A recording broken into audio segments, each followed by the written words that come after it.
Hugo, good morning. Morning to you. It's the 21st of January 2015, and we are on our fourth day of our interview, our last day. And I am going to tell you exactly where we left off. And what I want to finish up in this conversation is very important. The 100 Squadron that you led, and with the Israeli. No, I didn't lead the 100 Squadron.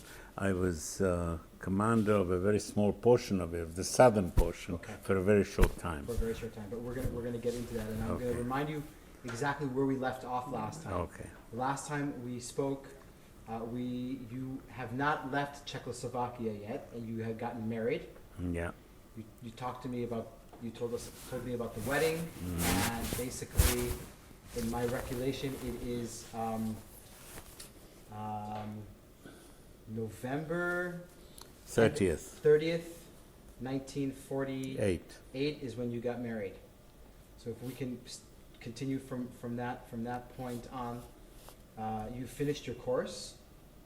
I finished. We You finished all the You whole. already got out of jail. You fit the military jail, of course, for the censorship issues. And let's take it from after the wedding.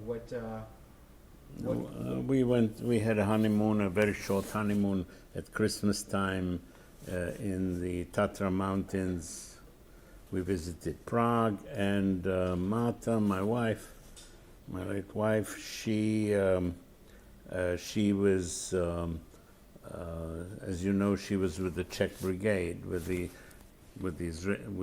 Czech Brigade to come to Israel in the same manner as the pilots were to come to Israel as volunteers. Your wife was she part of Gachal? Your wife?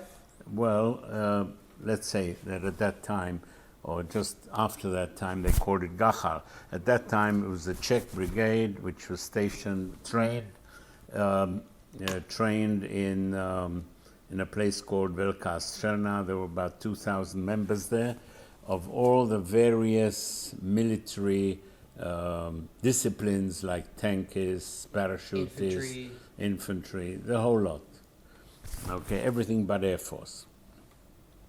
Anyhow, her unit was to go back just before New Year. I think it must have been on Boxing Day, the 26th or something like that. I don't remember. They were to go by train from near Brno, the whole unit, by train to I think Trieste or Naples, I'm not sure, to one of those ports, and there they took a boat to Israel, the whole unit. Wow. Okay. And she arrived in Haifa, at the port in Haifa, on Sylvester 1948, on the 31st.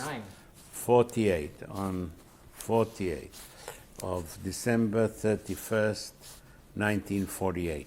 Okay?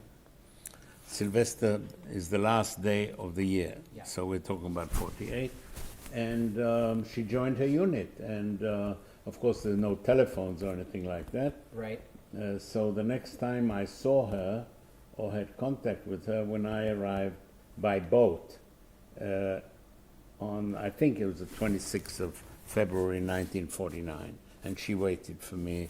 She was in uniform, and she was with one of the officers from her unit waiting for me in Haifa at the boat. Just for the record, because Yeah. we have not spoken at all about Marta and your wife, I'm just going to ask you a few questions about it, because I think it's very, very important. She survived the camps, is that correct? She survived 6 concentration camps, and she survived a couple of death marches.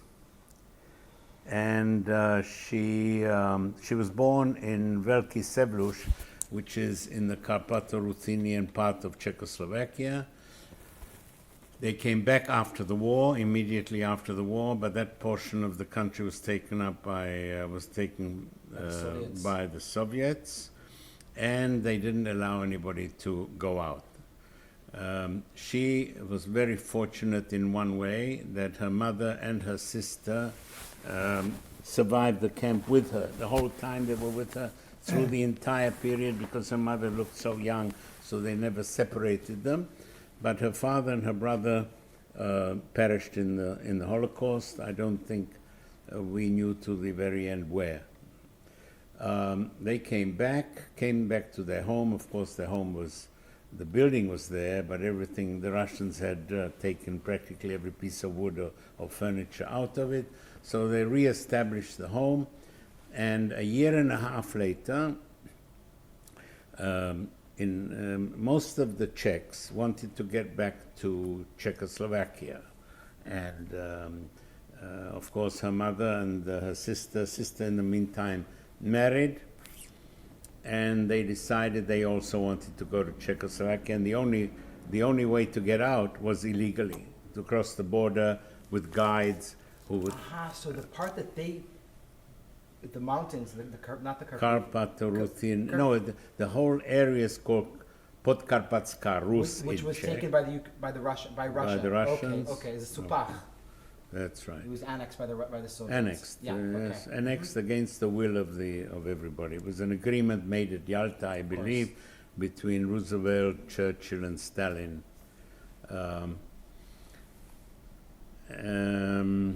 So at New Year's, Jewish New Year, they were escaping across the border to Romania to get back to Slovakia, Czechoslovakia, and very early in the morning, as they were crossing no man's land, the Russian apparently knew about it or found out about it. They opened fire, and at that moment, of course, my wife and her sister, they all ran in different directions.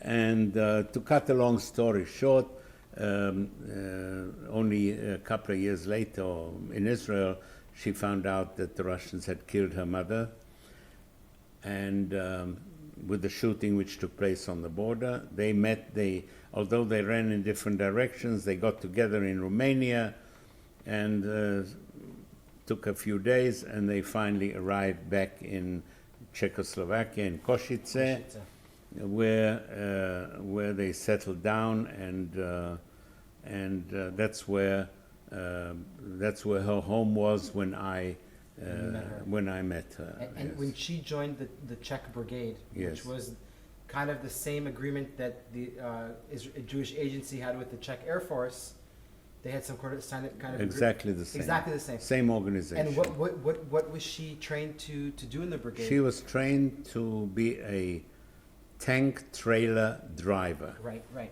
You told me. Right. I think right. Yes, you did. Yes, you did. Not that she did that when she came to Israel.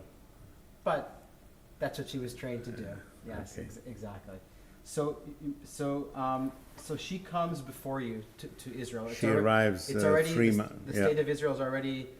What happens with you in that period where you're separated? Are you flying? Are you? No. I'm trying to organize the apartment and so forth. I'm leaving for at least 6 months, so I'm trying to organize my things, and I can't go into. I was teaching at the time English. So I during the 2 months I kept on teaching at the Institute of Modern Languages. And I can't tell you very much more, except that her sister was still in Israel with her husband, with her second husband. Her first husband was killed in 1946. In 1948, she remarried, and I visited with them and with her relatives and so forth, but nothing substantial. Nothing substantial. But I have a question to ask you. When you're waiting to go to Israel before. Yes. Do you or do you not understand quite clearly that Czechoslovakia is like under the Iron Curtain, that there's really no future for you there, or do you kind of feel that you might come back after the 6 months? Do you kind of remember what your thoughts were? I think that no one really realized to what extent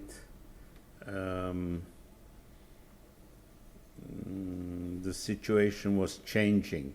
remember the Slansky Trials. This is before Slansky Trials. It hadn't started yet. And I think that the breaking point of making a decision not to come back took place as a result of what was happening with the trials and the way the communists were taking over the country. And I think all of us, all the pilots that came from pilots and most probably also the military people, did not decided that there was no way in which they would go back to Czechoslovakia. And just for the record, the Slansky Trials was, I think out of the 11 accused, 9 of them were Jews, including Rudolf Slansky.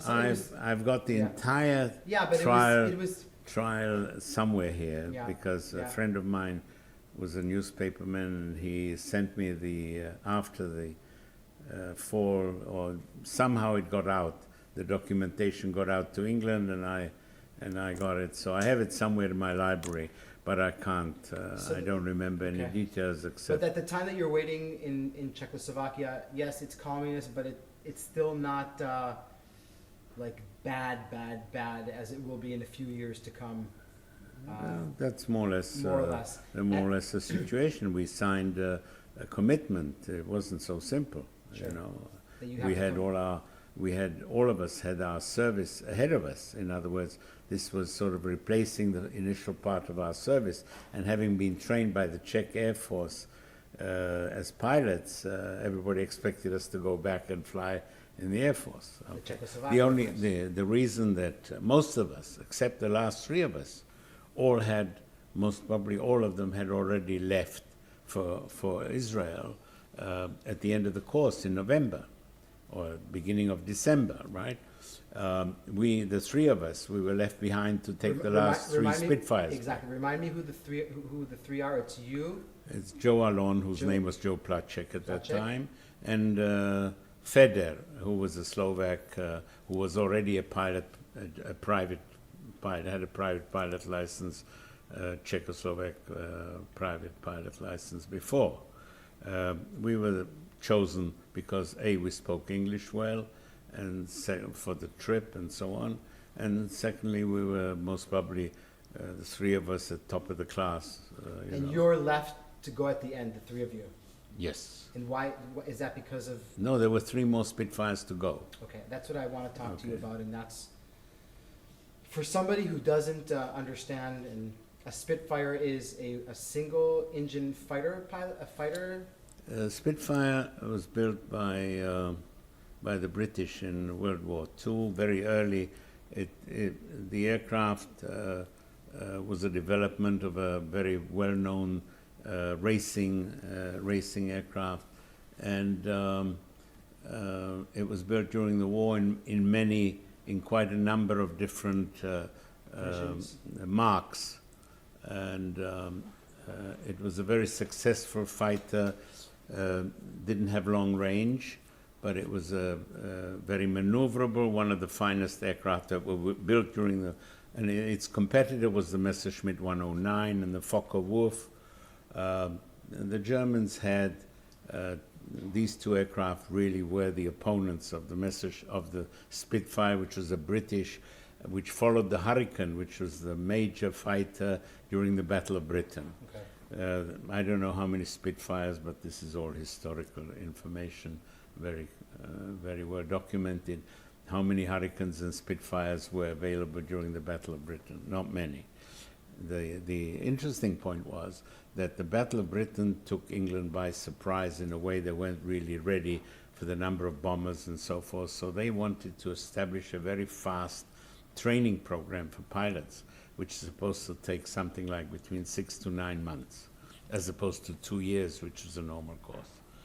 And the Israeli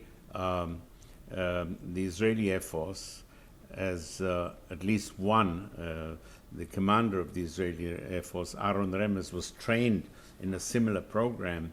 He very quickly agreed that the Czechs use the Royal Air Force program to train us in Czechoslovakia.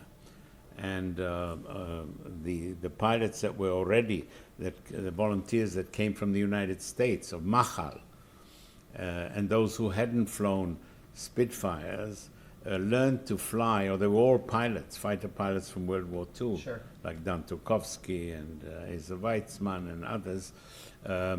They were given Spitfire and Messerschmitt. None of them had flown the German Messerschmitt. This was the Czech-built Messerschmitt, which is called the Avia 199, and they were trained very short courses in a completely different base, in a OTU, Operational Training Unit base in České Budějovice in the southern part of Bohemia. So I don't know how we got to it. We started with the Spitfire. We got the Spitfire Mark 9, if I'm not mistaken, and from the Czech Air Force. They were aircraft which the Czechs, which fought in the Czech squadrons in the Royal Air Force in World War II, and the Czech Air Force had two kinds of aircraft. They had Liberators, United States built B-24s, I think they were called. Excuse me just for one moment. Of your generation, not mine. Well, I am 40. I don't know how old she is, so it could be also different. She's 30, Yeah. 30 something. 30 something. Yes. So, So 3 children. 3 children? Yeah. Okay. So what I want to kind of get down before we get to Israel, Yeah. and it is Israel now. It's no longer Palestine. Are you guys briefed while in Czechoslovakia at this time of what's happening during the War of Independence? Because it's already an official war. It's Iraq and it's Egypt and it's the Jordanian Legion. Listen, the Czech newspapers are still free in that respect. They are still free, yeah. Oh yeah, and in that respect, they are. First of all, they are. They are definitely pro-Israel at this point in time, and we're very well versed during the period of the course. We have. The top people of Palmach on the course on the same base. Sure, yes, we had 17, 2 South Africans and 15 Israeli top pilots who fought during the initial stages of the war, flying light aircraft, basically, because there were no other aircraft. So they were being trained, basically, they all had a lot of hours flying time. They flew missions, they bombed from Piper Cubs and other aircraft, and so forth. What is the state of the Israeli Air Force at this time and moment in history that we're talking? I mean, well, before the Spitfires and Messerschmitts came, the Israeli Air Force constituted basically of a transport command, which was later on became 103 Squadron, which were Dakotas and sea commando aircraft. I've forgotten the but sea. It's a very amateur Air Force. It's a very kind of like. Well, I would say that it has to be divided into 2 sections. The first section being those that flew over years in gliders and light aircraft, which were in the Palmach, who were very experienced in light aircraft. They can land practically everywhere. They, during the fighting, even prior to the actual war, they were ambulance. They provided supplies to the faraway kibbutzim and so forth. During the initial stages of the war, there was nobody else except for them. So they were the observation for the army on the ground, and they were up against the Syrian Air Force and the Egyptian Air Force, and it was only, I don't know, you most probably have got this information. It must have been somewhere during the mid 1948, May, June, July, that that volunteers came from South Africa, America, Canada, Holland, and so forth, Jews and non-Jews, who most of them had never flown the same aircraft that were going to arrive from Czechoslovakia. Only you guys. Messerschmitts, nobody had flown, the German, and they were not flown to Israel. In other words, the wings could be removed. In the Spitfire, you couldn't remove the wings. So on the Messerschmitt, they removed the wings and put them into commando aircraft, a whole airplane with wings and so forth, and they were reassembled. Test flown in Czechoslovakia, taken apart, put into the airplane, test and flown over to Israel. All of them were flown to Israel, if I remember correctly. These are Messerschmitts. In C-54 Commando,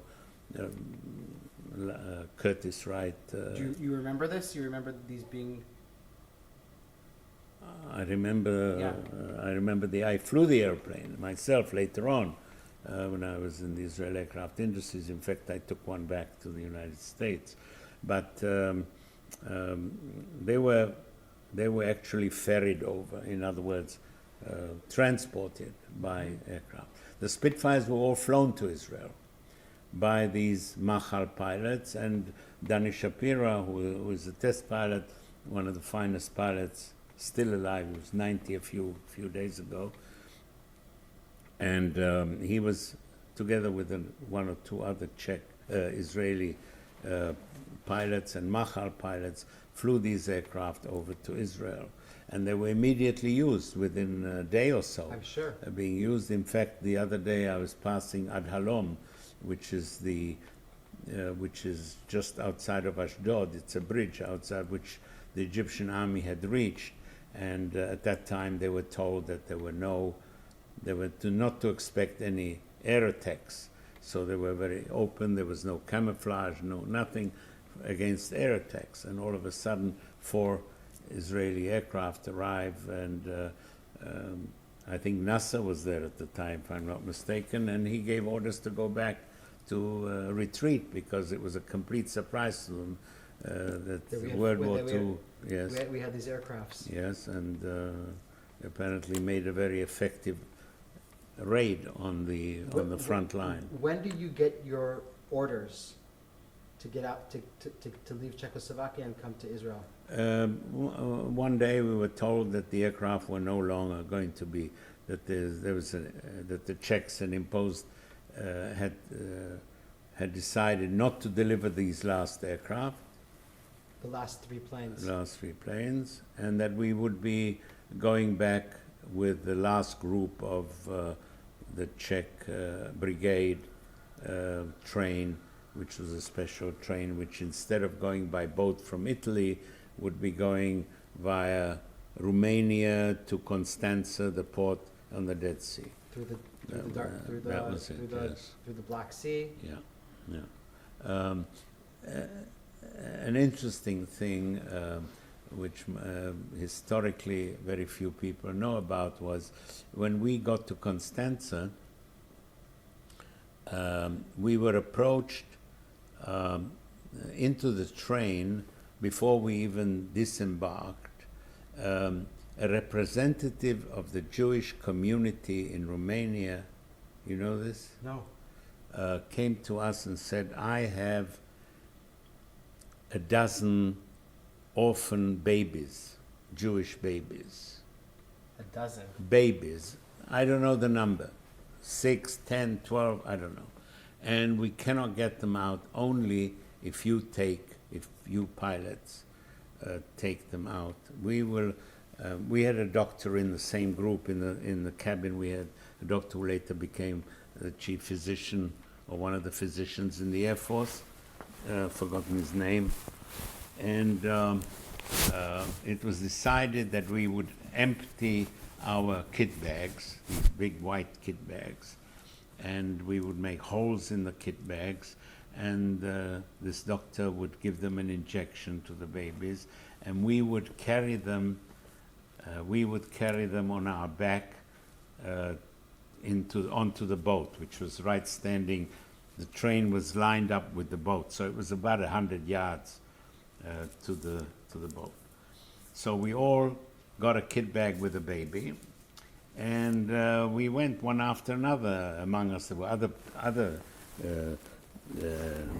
non-Air Force, the Army people were also boarding. The last two, it took a long time, the last two were standing, the guy was checking their names and so forth, and the babies woke up in the bag and started crying. So these two pilots, one of them was Laufer, I'm not sure whether the other one was Costa, not sure. Anyhow, these two pilots with these kids were taken by the authorities and put in jail. And if I'm not mistaken, it took at least a half a year for the Israeli government to pay if I remember the figure, it was like $150,000 to get them out of jail. I don't know what happened to the babies. The other babies were taken care of and arrived in Israel safely. I was never able to establish who in Haifa took care of these babies, where they went. I mean, they're grown up today, Unbelievable. I've never heard that story. Yeah, okay.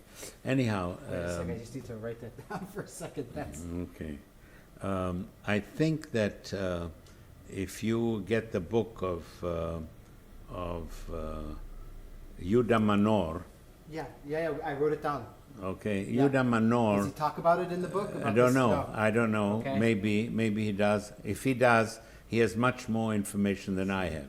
All I know about the operation is that I took a baby, I carried him out, and he was handed over on the boat to somebody to take care of that. Don't forget there were grown-up people on the boat. There was quite a lot of passengers. It was a boat only for Israel. Okay. Only for Israel. Yeah, Do you it didn't stop on the way. You don't remember the name of the ship or anything, or?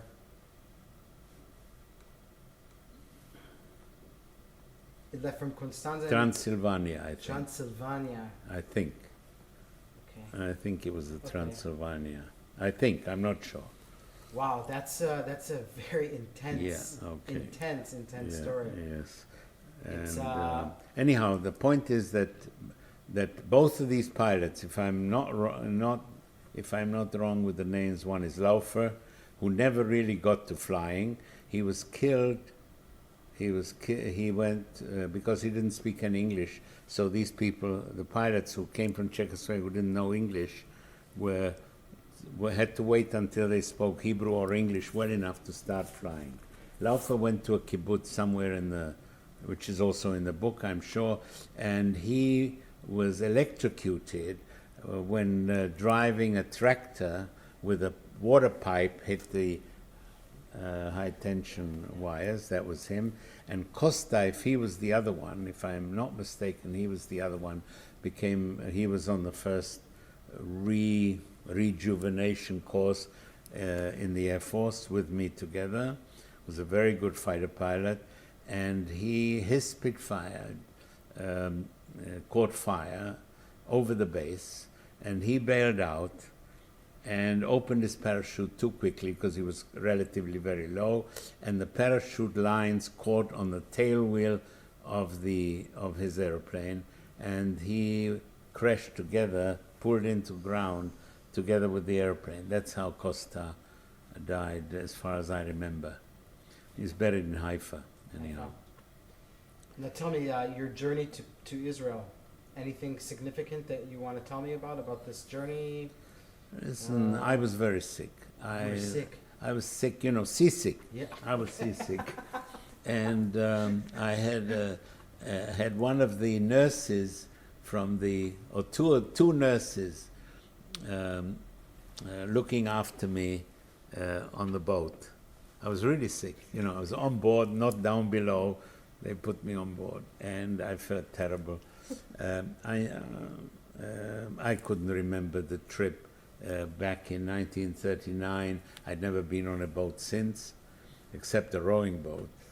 And apparently it made me sick, but the weather wasn't too good, most probably.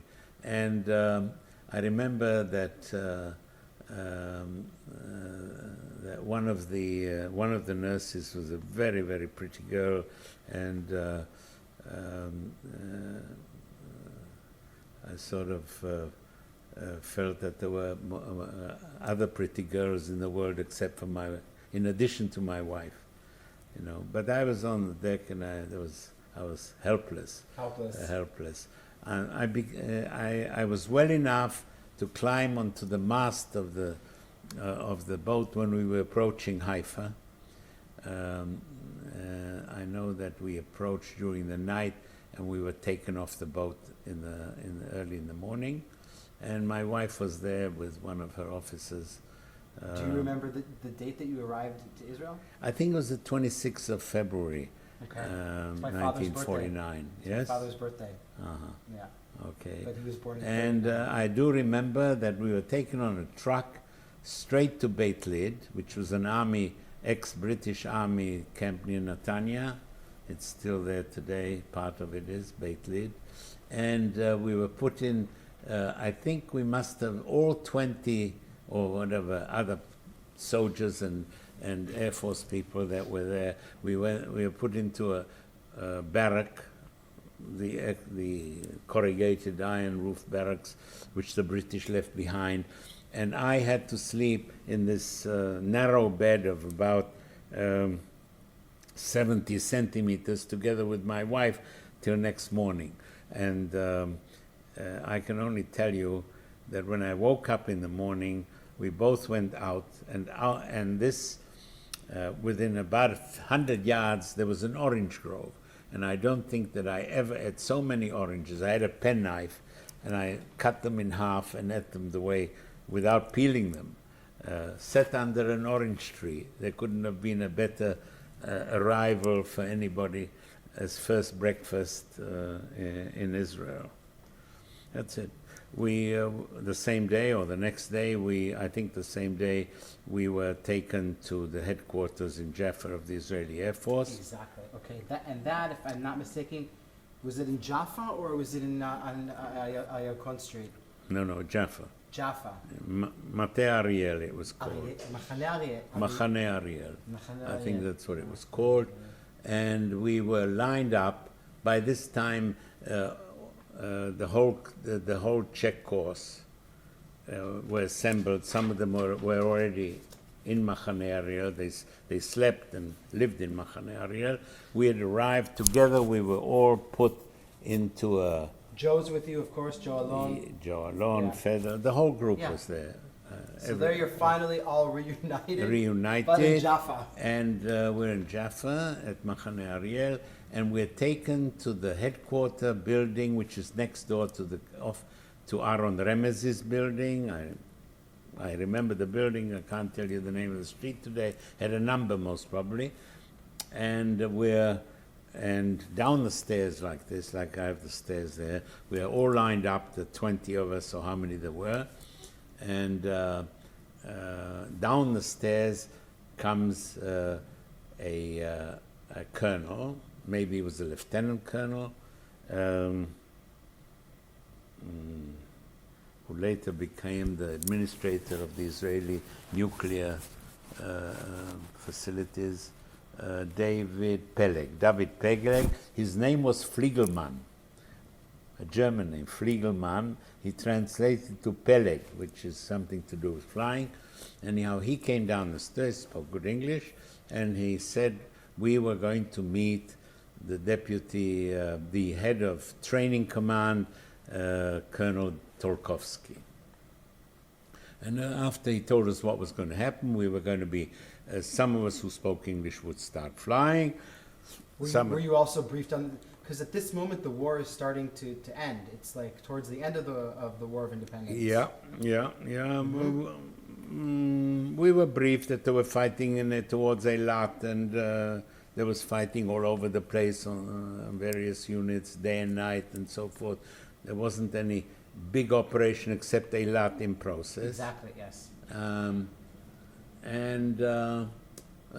This is how I first saw, who later became the Air Force commander, Dan Tolkovsky, who was an ex-RAF pilot, and he was also an engineer who was trained at the same university which I, many years later, in London, graduated from, studied at. And from there we were divided basically into I would say we were divided into two groups. One group went to Tel Aviv they couldn't speak English nor Hebrew, so they were to be used as mechanics to help in maintaining aircraft in Tel Aviv. The English-speaking group was sent to Zdedov, which is the Tel Aviv airport, to get a course in the meantime in meteorology. Now, it's a major subject in any pilot training and so forth. And we were on the first meteorological course given by the Israeli Air Force to pilots. We were quite a number of us, and the person who was either deputy head of the course is a South African. She was an officer in the Israeli army, Machal, Myra Simon. Her husband, Smokey Simon, was Deputy Air Force Commander. He was a navigator in the South African Air Force, and he's still alive today. You interviewed him. Okay. Yeah. So Myra was a meteorologist in the South African Air Force, and she taught us meteorology to be actual observers, not just learn meteorology for the sake of flying, which we had in Czechoslovakia, but for the sake of working as observers. We finished the course. I think the course was 1 month. I think we finished it by the end of March. Okay. And we were then, by this time, there was need, maybe it was March, must have been by the end of March. We were, all those speaking ones were put into 100 Squadron, which was the light aircraft observation, tactical observation, squadron, ambulance, and so forth, which flew mainly, we flew Spitfires. We flew Piper Cubs. And we were sent to Tel Aviv, and from Tel Aviv we were sent, all of us, 5 of us I think, to Beersheba. Okay. Which is 100 Squadron, Gaf Gimel, flight, sea flight. Sea flight was the south, which from Beersheba south, a little bit north, was under the command, or had the responsibility. There were the only fighter squadrons were up in the north in Ramat David, and I don't think there were any fighters at Tel Aviv. Maybe in Castina by this time, 101 Squadron had moved to. And you guys are based out of Beersheba? Beersheba has a runway which was constructed during the war.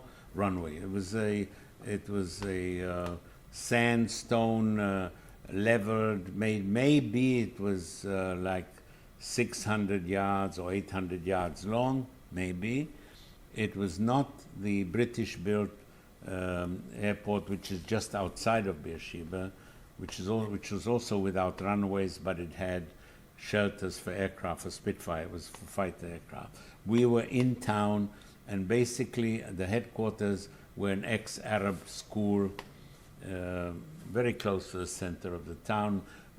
On the way out, on the main road going to north, was the runway parallel with the road, and that's where we were stationed for a year, nearly a year. So you're in Beersheba, basically. Can you just give me the 100 Squadron? It is a light. It's basically there are 3 squadrons. 101 is the fighter squadron, which had Spitfires and Messerschmitt.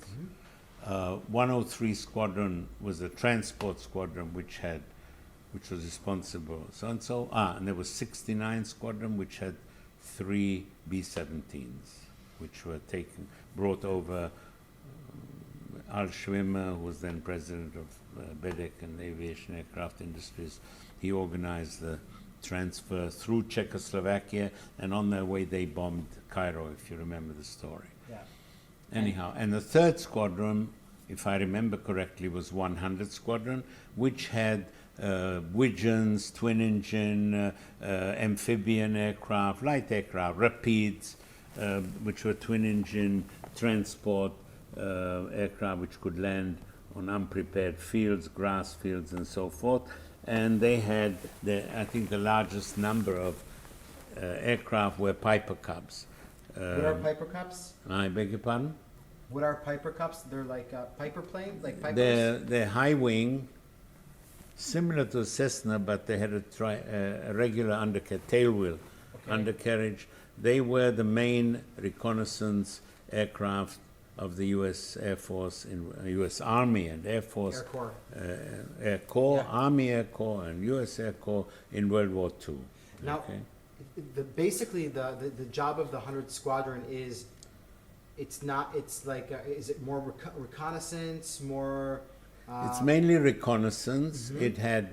We had bomb racks for very small bombs, 2, I think, or 4 on either side, on the struts holding up the upper wing. If we had, we flew in the front, the pilot sat in the front, and there was an observer in the second seat, or another pilot, and we took Army people, and he had a Tommy gun, and we would open the door, and he would fire his Tommy gun from the open door sideways. And if we had to deliver some mails or messages, we would, without landing, drop them through the window. Or we would be a major ambulance. For instance, in Eilat, an engine dropped, a car engine or a truck engine dropped on the chest of a pilot, of a mechanic. So I flew him from Eilat through the various stations of the Negev up to down to Tel Aviv to be operated on, and he survived, which I know many years later because he remembered who took him. Can you recall any of your first missions, like this, for example?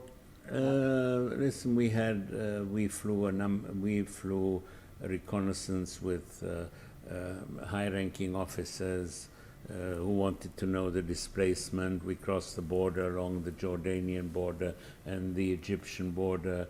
We would fly low so that they wouldn't see us. We would fly. They would take pictures, oblique pictures. I was responsible at one time when I took over the unit, this flight. We had the first visit of Israel Air Force Command, the headquarters command, visited by command cars through the Negev. There's no road. I mean, the road is the dirt road. And we did the squadron, the flight, Be'eshivas gave the protection during the flight. If anybody, if we saw Bedouin or whatever forces from Jordan were approaching, we would either shoot, the guy who was sitting in the back would either shoot or buzz them and so forth. So to this day I have one of those officers always reminding me that he got to Eilat due to the fact that we protected them from the air.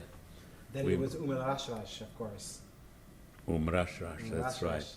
A couple of buildings and so forth. Yeah. And at night we would tie together like 6 jerry cans, and they were in the water, and we would lie sort of half submerged. It was so hot. There was no air conditioning, nothing. So we would get undressed, and in our shorts we would lie at night sort of half submerged in the sea. Okay, I remember that. Okay. Anyhow, we used to come from, when we flew from Beersheba, we would take a block of ice, put it under the seats, which is the whole length, let's say like 36 inches or 30 inches of this ice block. We would put it under the seat, and when we arrived in Eilat, there was something like 10 inches of it, and people would break it to put it into beer, so they could drink cold beer. So that was the main mission of delivering ice to Eilat. Yeah. It must have been a. How do you feel? Do you remember, like, you finally make it to Israel? You finally. Listen, we're so busy. We're so much needed. It's very hard to describe. In the meantime, my wife was demobilized, and she got a room as a part of in Jabalia, which is Givat Aliyah, was completely surrounded with barbed wire, only Arabs there, and we got an apartment opposite the French embassy, the ambassador's home, on top of a 3-story, a penthouse, if you like, a pent room, which was 2 by 2, which was just about the length of the bed and our crate. And 2 beds, 70 centimeters wide. That's where we lived. On top of this, there was no toilet. Then somebody, parents of one of the pilots who was first shot down by the Egyptians, Chibi, who was on the course, was an Israeli pilot, experienced pilot who was on the course in Czechoslovakia, a parallel course. He was shot down by an Egyptian Spitfire, buried in Beersheba. But anyhow, his father lent us 30 pounds sterling so that I could buy a toilet and all that was required. And we didn't have any walls, so I built a wooden frame around and put army blankets around it, so we had a toilet on the roof. Otherwise, until then, we had to go and use the toilet of the Arab family which lived below us on the 3rd floor. So anyhow, we lived there very happy on them. My brother-in-law and Martha's sister arrived in May or June. 49? In 49. They were in the camp with all the other refugees. And finally, they arrived and lived with us for quite some time, as long as we were on the roof there. So the 2 of them slept in 70 centimeters, and 2 of us slept in 70 centimeters in the same room with a crate of our belongings in the middle. Do you after the war is done, after the War of Independence is done, you're supposed to go back to Czechoslovakia? No, we mentioned that before, that by this time the situation it became quite clear that none of us would... So, just for the record, so you're AWOL'd from the Czechoslovakian army, basically? If you like to call that, okay. Yes. So if you would ever go back to Czechoslovakia while communism was still in place, you would probably be arrested? Yeah, that's right. Yeah. But, of course, this didn't... Arrested... tried as a traitor, or no, I don't know. It was a traitor, but as AWOL, and somebody punished because he didn't adhere to his agreement, to the contract made. Who knows? It didn't happen to anybody, so we don't know what would have happened. I mean, no question about it that by 1956. The Czechs were helping the Egyptians. They were the main supplier of the Egyptian Air Force. When the War of Independence ends, are you still actively in the Israeli Air Force, or are you discharged? No. What happens? First of all, the War of Independence never finished. It's on today. And maybe it's more serious today than it was when let's call the armistice or the signing of various with Syria, with Egypt, with Jordan, the various signatures that were stop fighting signatures, let's say, call it that, the fighting stopped. But I think the war has never stopped. We're still at a state of war. We've got peace today with Egypt and Jordan, but this went on for many, many years. And I stayed in the Air Force when the war was over. By 1950, we all wanted to join fighter squadrons, and which we were trained for.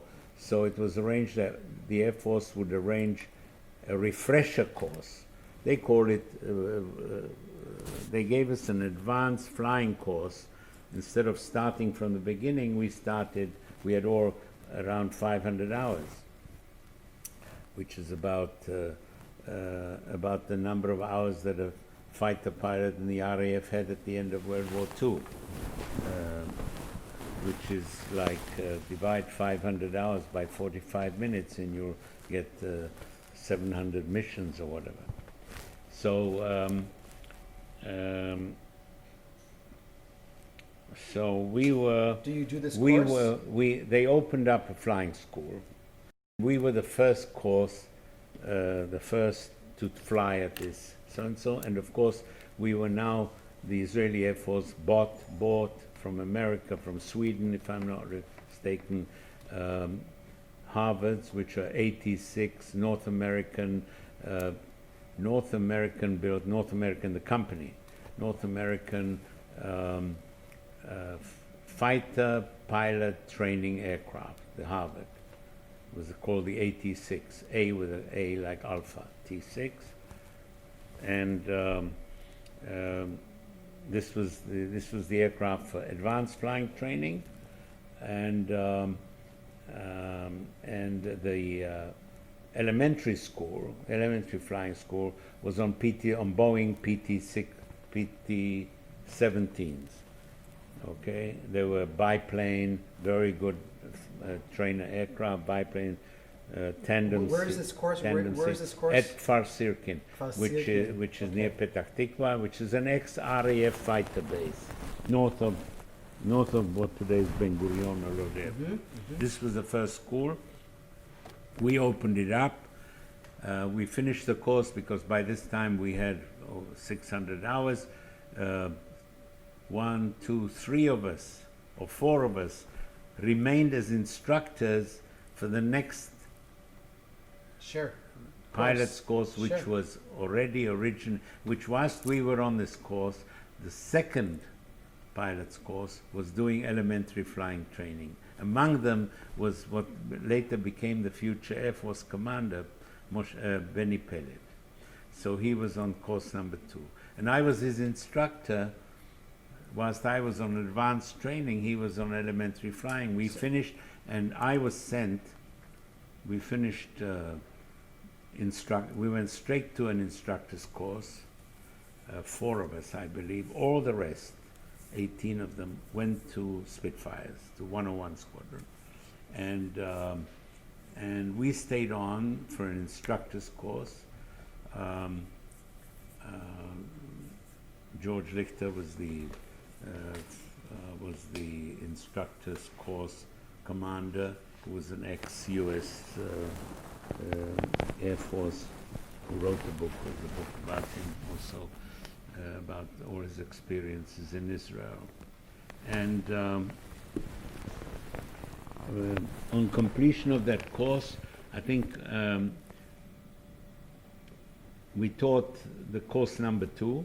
When they graduated, by the way, at the end of our course, we got Israeli wings. And we didn't get the first Israeli wings, we got the second Israeli wings. Although we were the first course, because the Israeli pilots, the Israeli Palmach pilots, came from Czechoslovakia.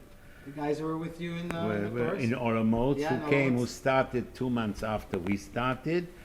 But they had, some of them had hundreds of hours of flying already in the Palmach. So when they came back to Israel from this Czech course, they immediately had a wings parade. So their wings parade was the first wings parade. It's complicated business. Yes, to this day, they speak about course 1, which is our course -1. Okay. They call a course 0. Or, you have your inner politics. No, it was just different groups of people. Sure. Different groups of people. And so you get your wings. In 1951, I am sent to the RAF. Wait a sec, 1951. Winter of 1951. To England. Actually, I'll tell you when. In October 1950, September. Ivy was born on the 9th of September here in Tzala. I left from Tzahal in October 1951. Back to England. Back to England to an RAF flight instructor's course.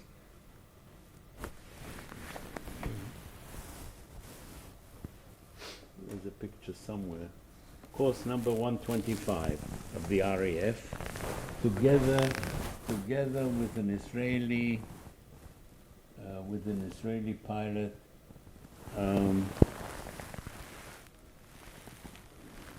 Another instructor who was trained actually in Italy. Why are you sent? Why you?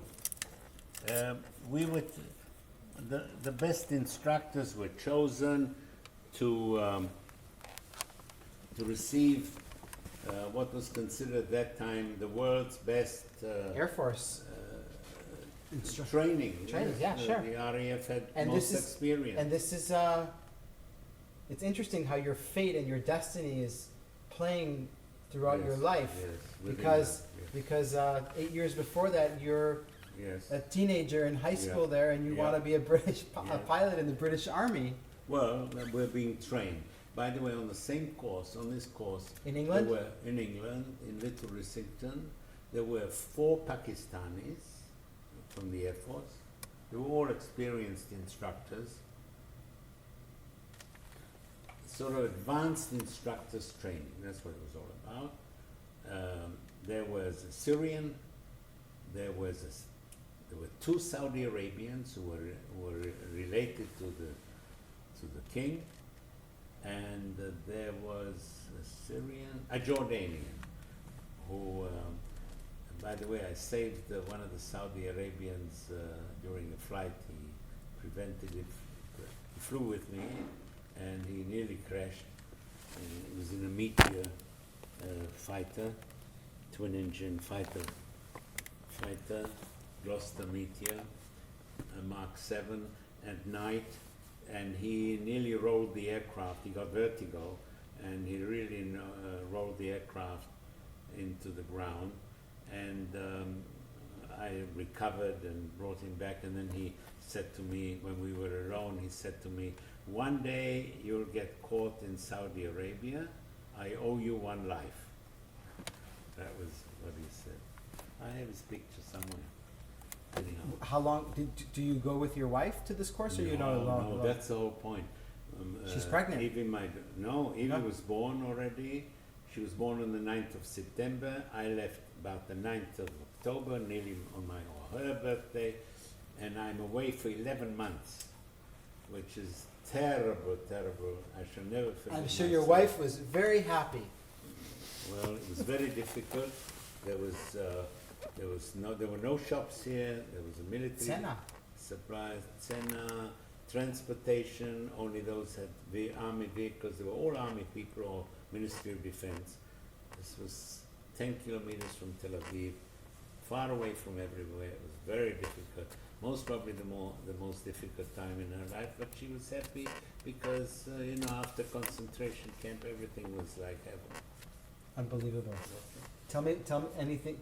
So you're sent to this course in 1951? I graduated top of the class. Did you really? Yeah, I graduated top of the class.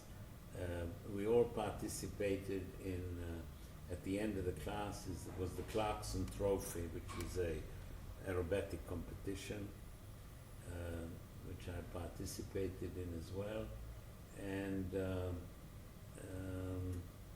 what aircrafts are you flying? We're flying at the beginning. The British Elementary Flying School was the Provost. It was called the Provost, side by side. And then the Harvard, the same Harvard that I came top of the class. I most probably had more hours on the Harvard as a flying instructor. Were you the only Israeli in this course? No, we were 2. You were 2. I think Monique Manitsky was with me on the same course. Course 125 is not alive anymore. I think he was shot down in the Sinai campaign. I'm not sure, maybe in the war. And so you finished this course at the top of your class. So when you come back to Israel, Yeah. I'm sure, first of all, your wife is very happy to see you, and you're happy to see your new daughter. Yeah. And so you're on I came back. And you're on your way to make the military kind of your career.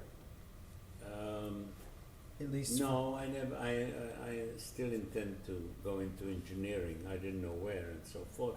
But anyhow, I got command of the elementary flying school, which flew Stearmans. If I told you PT-17s. No. In Farsirkin is the flying school. It's divided into 3 parts: elementary flying, advanced flying, and twin engine. Okay. The elementary flies PT-17s. The advanced are flying Harvards, 86s, and the twin engine school flies Consols, which also British built twin engine trainer. So you come back from the course and you're sent to be an instructor at the I was an instructor already before. Of course. But But you're sent to England to get even more qualifications, more That's right. more And things under your belt. And Udi Gazit's father was the commander of the elementary flying school, Okay. and I replaced him, and he went, I don't know, I don't remember where he went to at that time, but I took over I think I most probably instructed one course just as an instructor, And then took over the flying school. so you were when you mean took over the flying school, you mean The elementary flying school. okay. We had like 20 people. And those are the cadets that they're fresh. Yeah, fresh. Fresh. They came straight out of ground school. Fresh. Initial training, ITW, initial training wing. They get theory for half a year or whatever it is, and then they go start flying. Following that,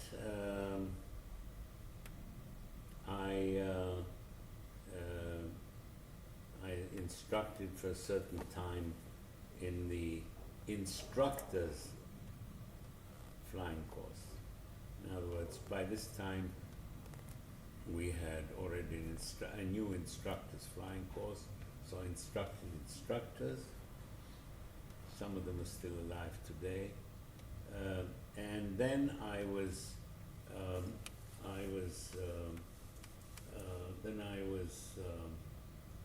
chosen to,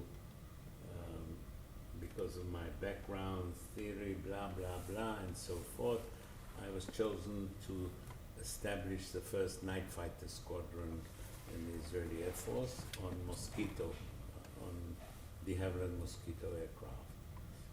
And I left the base and went to Wing 4, which was in Chatzor in the south. And whilst we were in England on the instructor's course, the Israeli Air Force sent 4 pilots, among them Danny Shapira, and Dave Orley, who was very sick with Parkinson, on a Mosquito fighter bomber course, because we were at that point going to receive delivery of 90 French RAF ex-French Air Force fighter bombers. So you're sent again to England? No, 4 pilots and I think 2 or 3 navigators, maybe 4 navigators, are sent to England whilst I am on the instructors. Okay. They are trained. Okay. And they come back, and they come back. The British pilots and ferry pilots have in the meantime delivered 4 or 5 Mosquito aircraft from France, and 109 Squadron is formed. And I think that, I'm not mistaken, but Shaya Schwarzman, Udi's father, he'll tell you more about it, I think became or the first or the second, because Danny Shapiro came from England, was a very good pilot, but had very little command experience. He was always a fighter pilot, but had no command experience. He was most probably in command a few days, maybe a few months, and then I think Shaya Schwarzman Gazit later on became the 109 Squadron Commander. So I came to Wing 4, got my solo on the Mosquito from Udi Gazit and the guys who were in England, who were trained in England. They were all instructors by now on the Mosquito.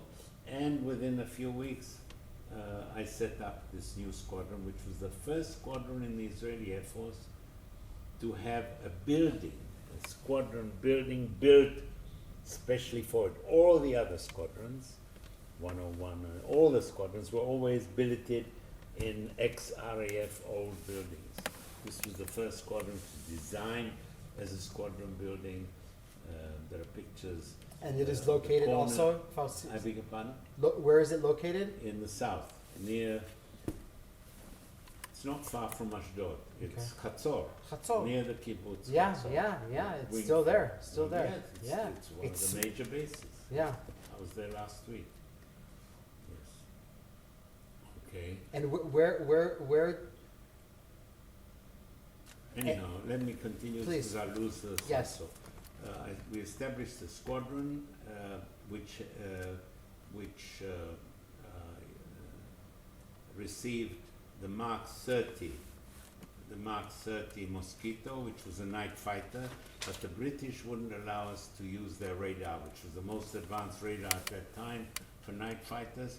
So the Israeli Air Force bought from the United States a radar called the APS-4, which was a naval, marine type of aircraft radar which could see ships and so forth. It was mainly for identifying ships at sea. And it was put into the nose of, instead of being a pod under the wing of an aircraft like in the US Navy or Air Force, it was put in the nose of this aircraft, which made this aircraft very critical on single engine because it caused additional drag. Anyhow, I did all the test flying on installation of this radar in the airplane and the test flying at night. Wasn't very good. Had the range, let's say if today we have a range of 100 kilometers, it had 4 kilometers. Okay. You would catch up with the airplane before the radar would see.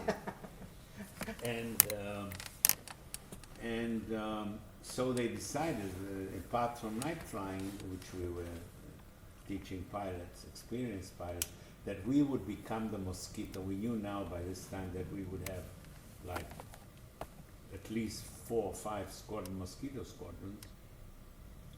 That was the plan, that we would need an OTU. Up to now, the only OTU was up in the north in Ramat David with Spitfire. OTU is? Operational Training Unit, where pilots who came from flying school learned to fly a fighter aircraft, which was not in the flying school, okay? Squadron 110 became also, apart from a night fighter squadron, it became the operational training unit for all pilots that were to be trained for Mosquitoes. Remember, Mosquito was the best twin-engine fighter bomber in World War II, so it was considered by everybody the airplane. Difficult to fly, but very effective. It carried like 4 cannons, 4 machine guns, 32 rockets under the wings, and a bomb bay with at least 4 250 kilo bombs. Okay, so it was really well equipped for fighting, and it was high speed, fly very low, avoid radar. It was made of wood, plywood and balsa, so it was a very effective aircraft. By at the end of 1953, we're talking about 53, Johnny Harvey, who was the ex-RAF ace fighter pilot, test pilot for us, for the Israeli Air Force, in Chateau d'Eun in France, from where all these airplanes were prepared, overhauled, before they were to be delivered to Israel, died in a flight test. and the Israeli Air Force decided to send me to replace him. So it was my first official flight testing. I'd had this experience with installation of the APS-4, the radar in the nose of that airplane. So I had limited flight test experience, and I was sent to replace him. Where was he? He was in France? All the mosquitoes in France came from a base called Tours, T-O-U-R-S, and they were transferred, they were flown by the test pilot to Chateau d'Un, which was the largest maintenance base the Germans had in France. And this was, of course, now the French Air Force, Sure. so that's where they were overhauling the Mosquito. And I was sent to test fly them after the overhaul and to participate in the delivery of these aircraft. Okay, over the time I delivered about between 35 to 40 airplanes out of the 90. The others were delivered mainly by Peter Nock, which was one of the ex-RAF Mosquito pilots. There were ferry pilots, companies, private companies. Sure. They would charge for delivery of an aircraft, a fixed sum.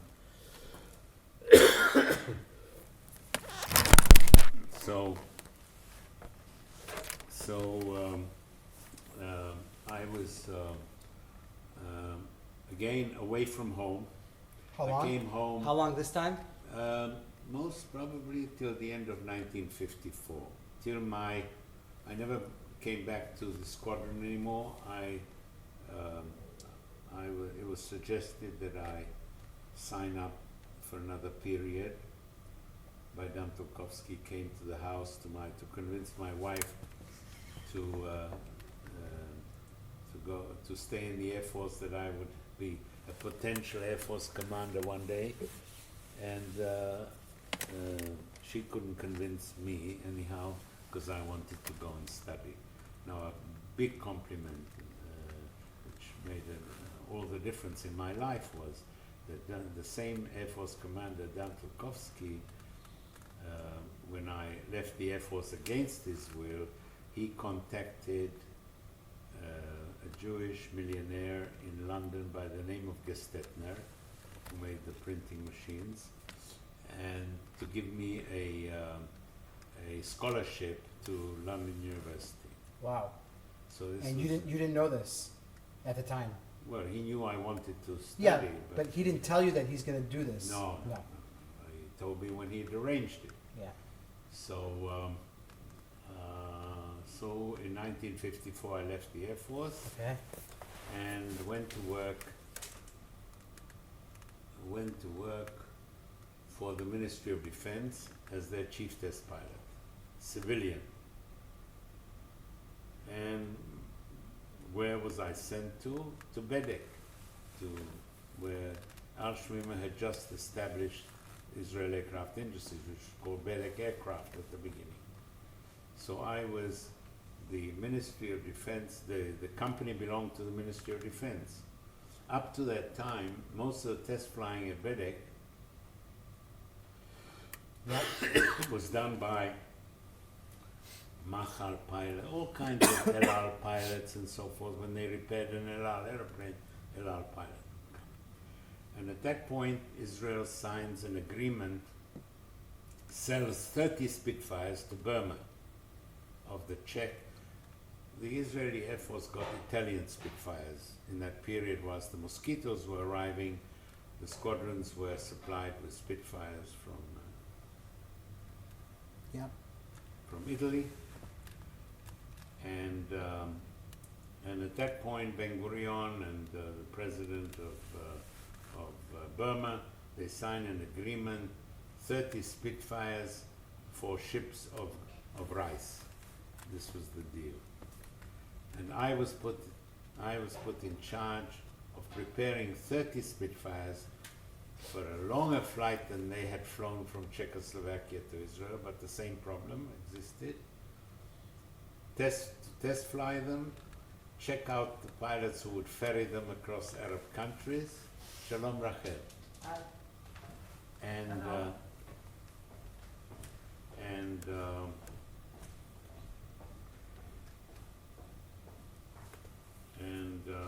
organized this operation, which was planned and designed in great detail by a pilot who's still alive, lives not far away, by the name of Chato, who was in the Air Force, head of planning, technical planning. He was not an engineer, but a brilliant mind. In fact, I think one of the books he wrote was this, הצעה למטוס בינוני לתקיפה בגובה נמוך. At that time it was still סודי ביותר. Let's see. Anyhow. Can you show me it? What? Can you show me? I'll show you. Hold it up. Wait. A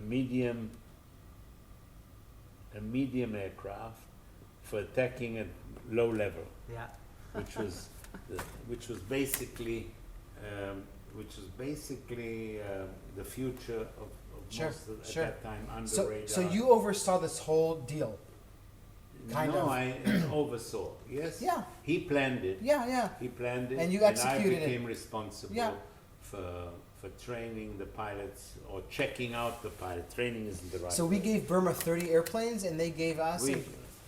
They gave us boatloads of rice, which was very important. Israel, Of course. for years, I think, ate a lot of rice in those Oh days. my God! This fell down. How long has this been on the ground for? Don't know. But you have another microphone. Yes, I do, but it's not a very strong So what? one. Oh my God! Okay. How do you do this?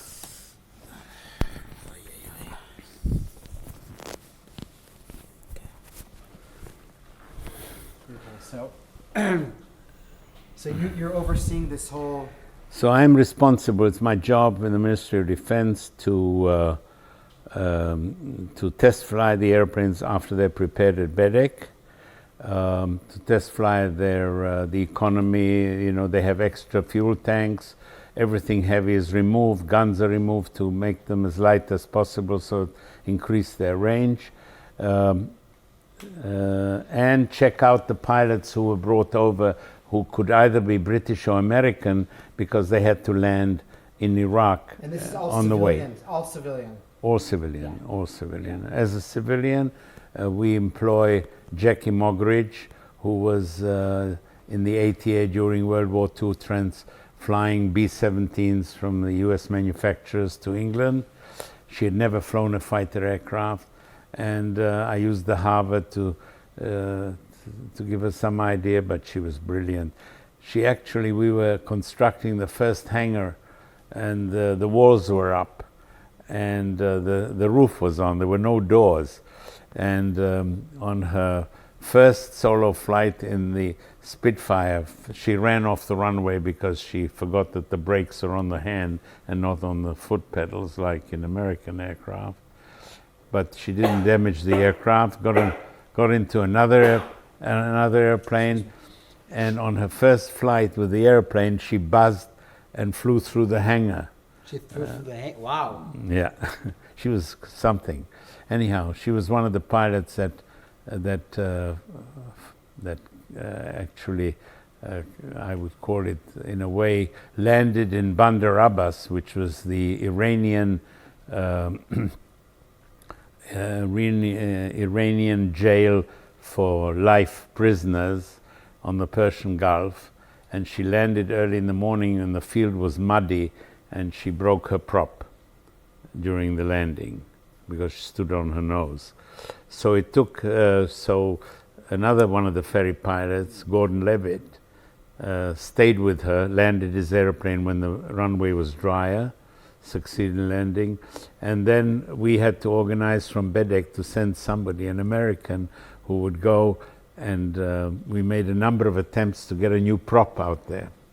And finally, the prop which was put onto the airplane was taken by taxi on the roof of a taxi from Tehran all the way down to Bandar Abbas, which is, I don't know, most probably 1,000 kilometers or more. Anyhow, one Spitfire made a belly landing at Sharjah, which is the Iraqi airport on the end of the Gulf, and the pilot realized that the airplane was full of labels from Bedek aircraft, although it had Burmese markings, had the Burmese Air Force markings and UB, which is the call sign of Burma. The parachute and all the stuff had labels from Israel. So he realized that. So he opened his parachute whilst he was sitting in the airplane, lit a cigarette, and burnt the aircraft on the runway after he belly landed, to prevent the Iraqis from finding out that the aircraft came from Israel. So we actually supplied a replacement aircraft. So we actually supplied 30 aircraft, but we had delivered 31 because one was burnt in Sharjah. The Burmese Air Force used the Spitfire for quite some time. I think one or two pilots, they were all trained in Israel, the pilots. I think one or two actually were killed during flight training here in Israel. When that operation was finished, I believe at about that time, beginning of 55, I had in parallel delivered the last few mosquitoes from France as a pilot of the Ministry of Defense. And by August or October 55, I started school in London, and for the first time, my wife and both my daughters, we moved to London. Nice. So 1955. We moved to London.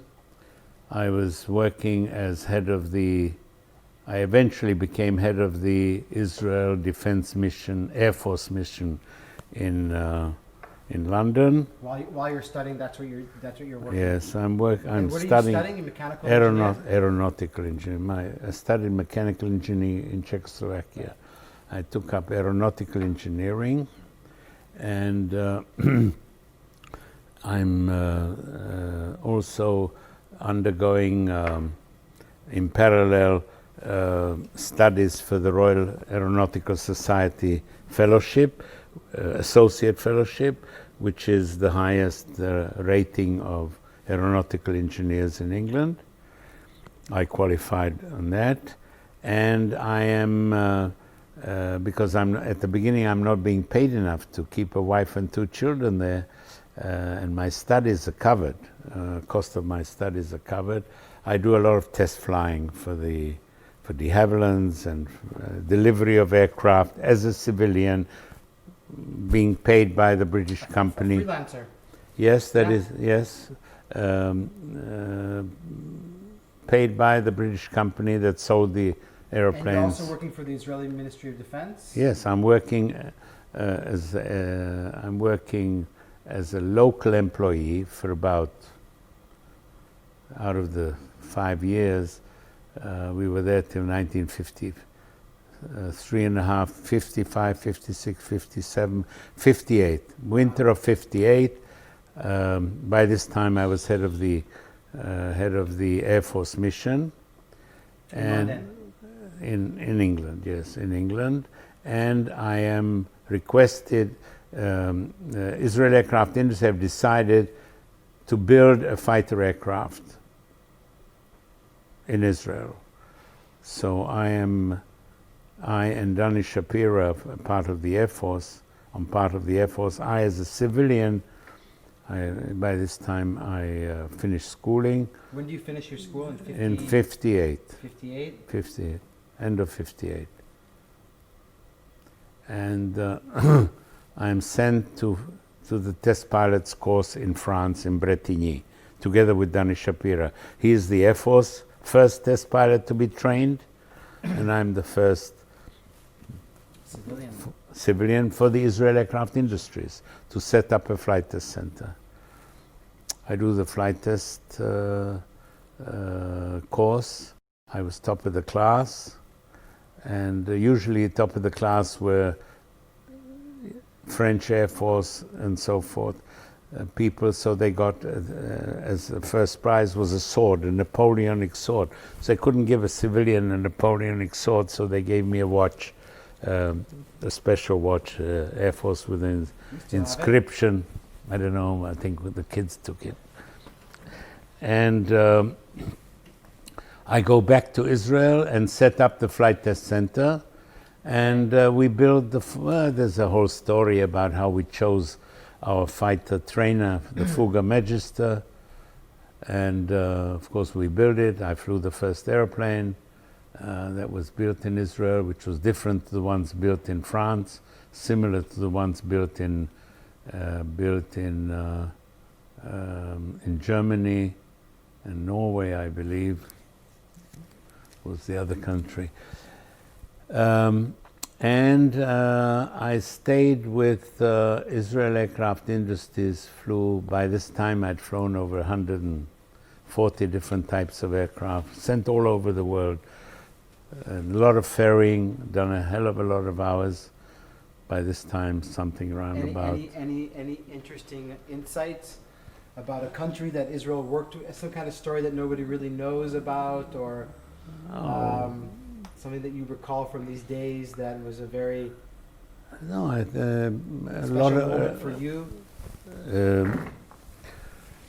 I think one of the interesting things was the delivery of the first, when Cambodia became independent from France, the Israeli Air Force sold them their first transport aircraft, which were three C-47 Dakotas, and I delivered the airplanes to Cambodia.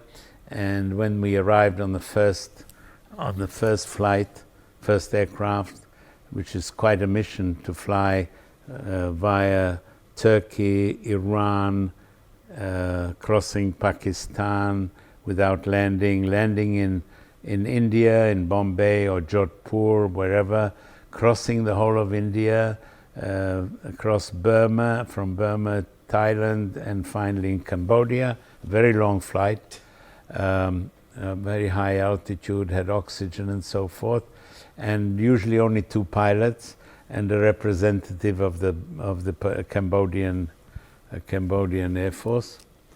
On the first flight, we arrived with the first airplane, which is unbelievable thing for the Cambodian Air Force. It was decided that the handover would take place at 10 o'clock in the morning.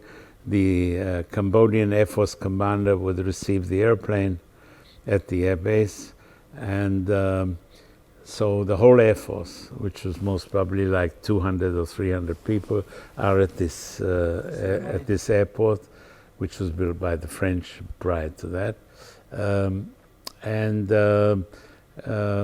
We're all sitting. The Prince Sihanouk, who's the king, the president, the king at the time, arrives at just before 10, and so forth. And the Air Force commander is not arrived yet. 10 o'clock, we're all schmoozing, drinking, all kinds of things, sandwiches and God knows what else. At 12 o'clock, a little fellow, stocky fellow, who by that time I realized he's a doctor of medicine, and he studied in France, and whilst he was in France, he got a private pilot's license. So he became the Air Force commander of Cambodia. He arrives at 12 o'clock, and he's a general, and he turns around at the colonel. The prince is sitting there, of course he salutes him and so forth, and he goes up to his table, and he turns around to his colonel and he says, "What time did I say this meeting should start?" So the colonel says, "À 10 heures, mon général," at 10 o'clock, general. So he goes up to the table, and on the table is a clock the old, with a bell on top, you know, one of these. Yeah, like an old school alarm clock. Alarm clock. With the two bells. He goes to the alarm clock, he picks up the alarm clock, which says 12 o'clock, and he turns it back to 10 o'clock, and he says, Messieurs, on peut commencer. Gentlemen, we can start. So that's what.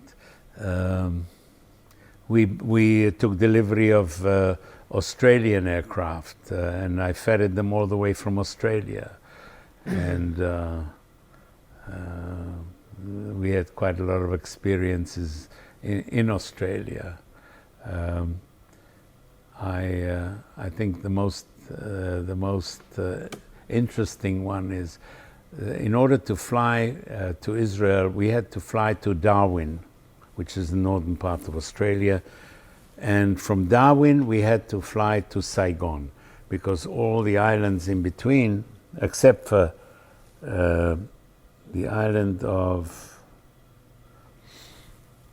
there's one island we could land which was Dutch held. So we could fly from Darwin to this island, which I remember in a few minutes, the name of it, I hope, and from there to Saigon, which was in French hands. We arrived, we landed in Darwin in the afternoon. It's very, very hot, it's summertime, and the only time we can take off with enough fuel, which is overload, the normal load, it's what they call the military load, was at 3 o'clock in the morning when it's cool enough. So we landed, and an officer of the TAA, Trans-Australian Airlines, comes up, technical officer, says, what can I do for you, sir? I said, I'd like you to refuel, check the filters on the engines. We're going to take this long flight across the ocean. And yes, sir, and this, and we went off to sleep. We arrived back at the airport, let's say at 1:30 or something like that in the morning. And the officer is there in his white uniform, and I ask him, tell me, how is the oil and fuel? Everything is well done. How are the oil filters? Usually we check for any problem with the engine, bearings and so forth would appear in the oil. No, everything's fine, sir. So he says, so I said, Alhamdulillah, which is Arabic, thank God, you know. And he said, what did you say? I said, Alhamdulillah. He says, where do you know that from? He says, because we're flying, he didn't realize what the call sign was of the airplane, didn't even bother to look, you know, he didn't know we were going to Israel. And, Australian Air Force airplanes. So he says to me, do you speak Arabic? So I said, no, where are you from? I said, I'm from Israel, I speak Hebrew. And so he turns around and says, גם אני מדבר עברית. לא הרבה. Tell me, where are you from? So he says, I'm from Atarot. I am from, my father and mother and my grandfather and grandmother were shipped from Atarot when World War II broke out. My family is German family. From Atarot is Wilhelmina, near the airport. Wilhelmina, no. Atarot is also there, but Wilhelmina is the German village, like in Tel Aviv. Sarona. There's one Wilhelmina, there's one in Haifa, and there's one in Jerusalem. So Bnei Atarot is now called Bnei Atarot, is near the airport, and it was called Wilhelmina. So my parents came from Wilhelmina, and they were shipped to Australia when World War II broke out. And His parents were German, not Jewish. Jewish. Not Jewish. Yeah. So I went to the Wilhelmina. I learned with the kids to speak Hebrew. So he says, you're from Israel, and he takes out a handkerchief like this, and he says, sir, I found these pieces of thing in the oil filter. He says, but really they're not relevant, it's plastic and so forth, no metal, no lead or anything like that. But this he only showed me after he found out that we spoke, that he came from Israel, actually, from Palestine. Okay. Amazing. So we're gonna start to wrap up right now. How long, like when you come back from your studies? Yeah. in England. You have 2 kids. Mhm. You're back in Salah. Is that correct? You guys always Yeah. basically kind of Yeah, we lived here. lived in Salah. Were you in any way, shape, or form? I know during the 1956 war you were in London, but what about 67 or Yom Kippur? In 56, I participated by the fact that during the fighting, actually, I ferried the only serviceable reconnaissance mosquito from England we bought just prior to that, and I ferried it during the war when there was a blackout in Israel, and flew the longest non-stop flight from England, from Herne to Tel Aviv. You flew the Alone. You flew the plane alone. The reconnaissance Alone, plane. because I was good at navigation and so forth. But I flew it non-stop from England, Herne. It was a Mark 16, which is a reconnaissance. So wait a second. This is interesting. So is this before the war breaks out or during? We bought the airplane in England before the war broke out because we had. And you're the representative of the Israeli Air Force in London. Is that correct? That's of the Israeli Defense Mission. Air Force 7 Air Attaché, who's not a pilot, but that's not important. And what is this plane that you guys? It's a Mosquito Mark 16, which is aerial reconnaissance. The Mark 16s were either bombers or aerial reconnaissance. It was high altitude. I flew at 30,000 feet, pressurized. Now, the interesting part was, on the first day of the war, on the second day of the war, the British decide that because they're attacking, the French Air Force, they're attacking, they say, you are not going to fly to Israel, deliver this aircraft. And the Israeli Air Force needed this aircraft really badly.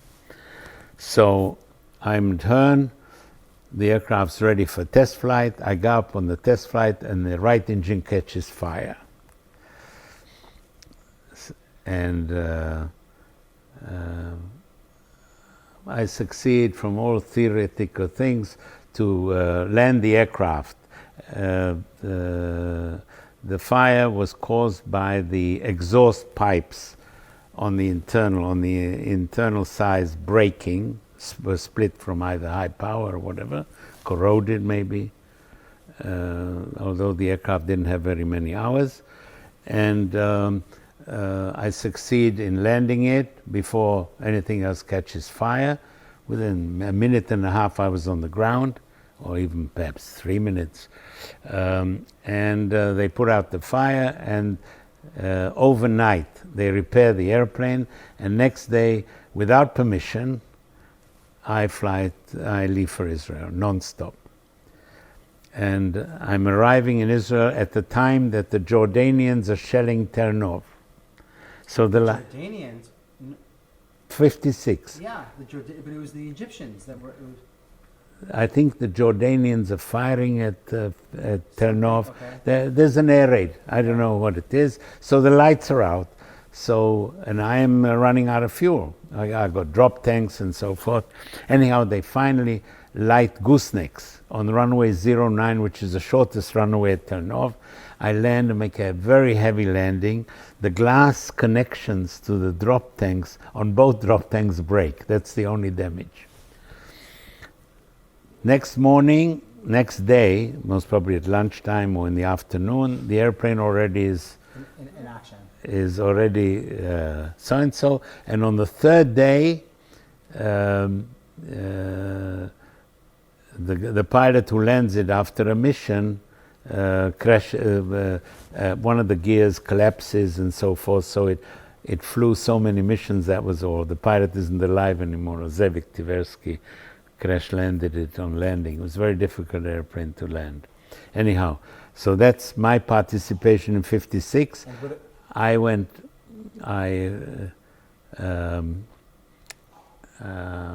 this time, the whole squadron was up in the north. My squadron, 1-1 squadron, was taken out of mothballs for the war, and it participated in 1956. My squadron won one in daylight fighter bombing raids very effectively. In fact, Captain Gutmann of El Al, later on Captain Gutmann of El Al, was hit by a 20 millimeter shell in the cockpit, and one of his legs was, and he succeeded in landing the airplane. That was the only damage that because all the other aircraft that were, we never lost the Mosquito in 56. By 67, I was already 3 years in the Israel aircraft industries, and I had already introduced into the Air Force and opened up the only 4-engine squadron we had of transport aircraft, which were all modified for delivery, aerial delivery. Not only of aerial delivery of arms, water, ammunition, but also of, we converted the aeroplanes with the Israeli Bedek, Israel Aircraft Industries designed system to drop jeeps and command cars through the aft tail doors. And basically, I flew most probably the largest number of hours in the Six-Day War. I have somewhere a plaque which says you've flown so many hours in the Six-Day War of delivering of Haspaka. I don't think we had any need for dropping jeeps. We were mainly dropping ammunition.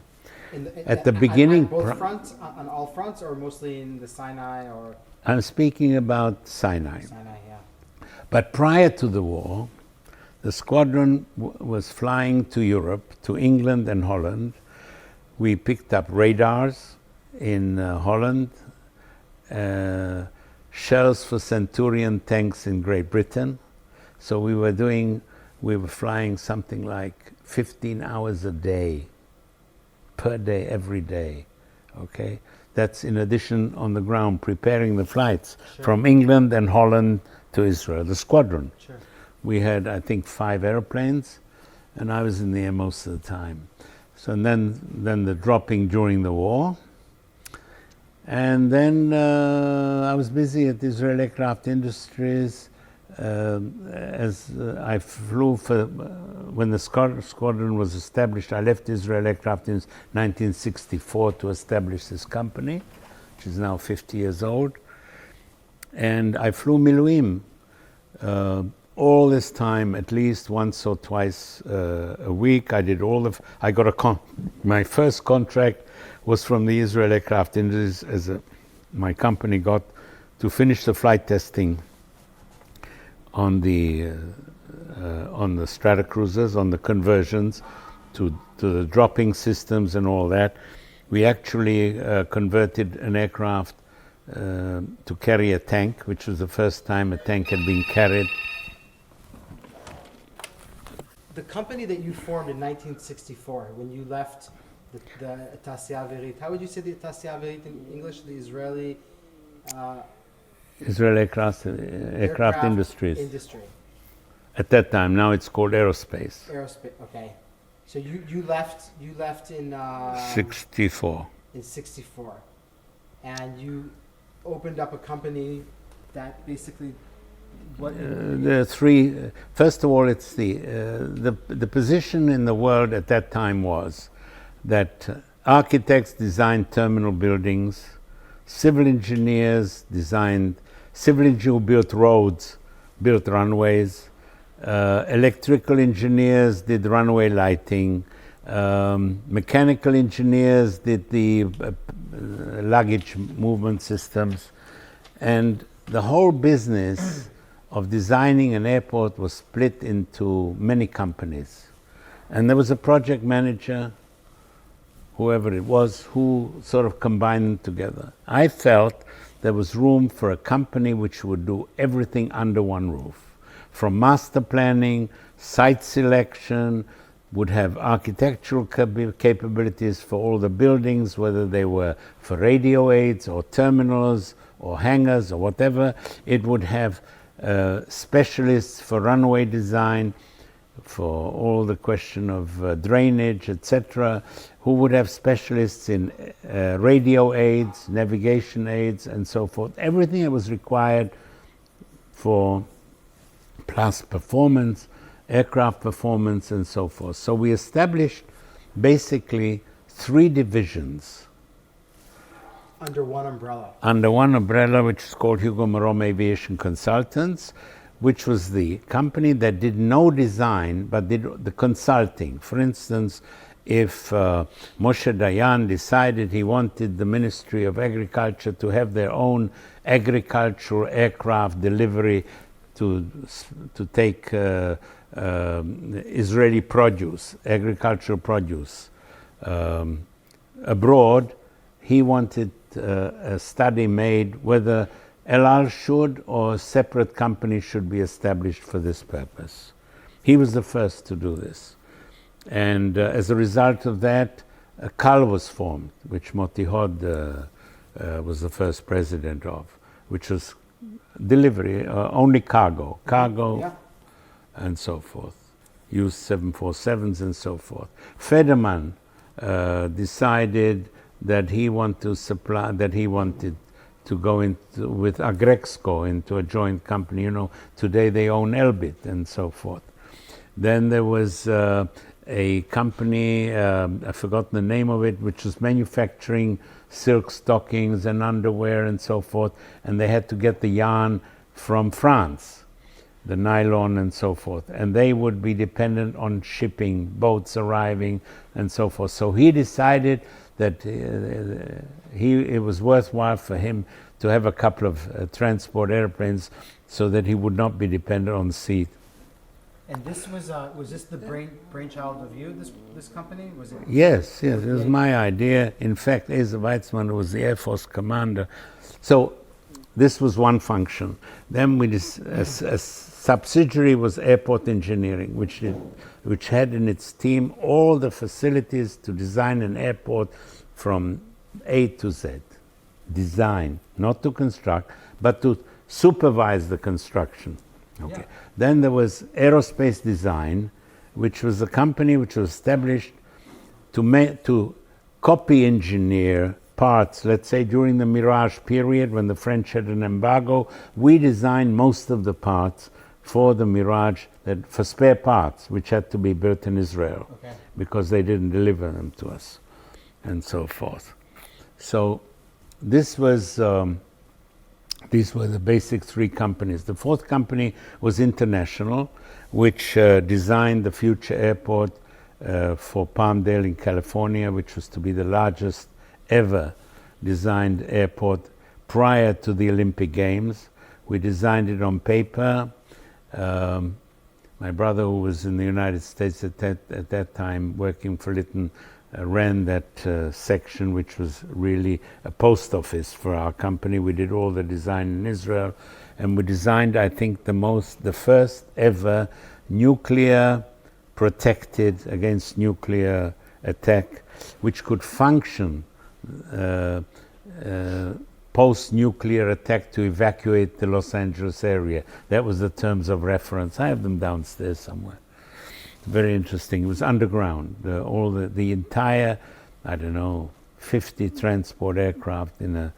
Wow, that's a crazy that's an amazing. It was crazy in the respect that it would. Maybe crazy is not the right word. Challenging. Oh yeah, very challenging. But we had a lot of experience with underground facilities. By this time, we had designed. My company had designed an underground facility for Shah of Iran's 747, which was never built because the Shah fell before it could be executed. We were the leaders in a consortium which is called Plandescon, Plan, Design and Construction, South African, French, Israeli, for the construction of Iranian aircraft industries. The main contractor was Northrop in the United States. We were chosen as the master planners, and the South Africans were chosen as the architects and contractors, and the French were involved as well on a part of their so-and-so. So it was a very We didn't- revolutionary kind yeah. of Yesterday company. we were looking in Google at the airport we designed in Paraguay, the second international airport of Paraguay, which we designed is a combination of World Bank money and so forth, and Tahal in Israel, and so on and so forth. When you, and we're going to kind of get to the end right now, when you... I took upon myself, Yeah. in 1964, what I did was when we established the company, I was convinced that the 747 would revolutionize airport design because the number of passengers, the size of the aircraft. We had to bring in the idea of bridges which could serve small aircraft, larger aircraft, and so forth. Similar problem that existed now with the 380, Airbus 380, which is 2 levels and so forth, which not all airports can handle. Have you ever seen those aircrafts? They're Oh crazy. yes. So we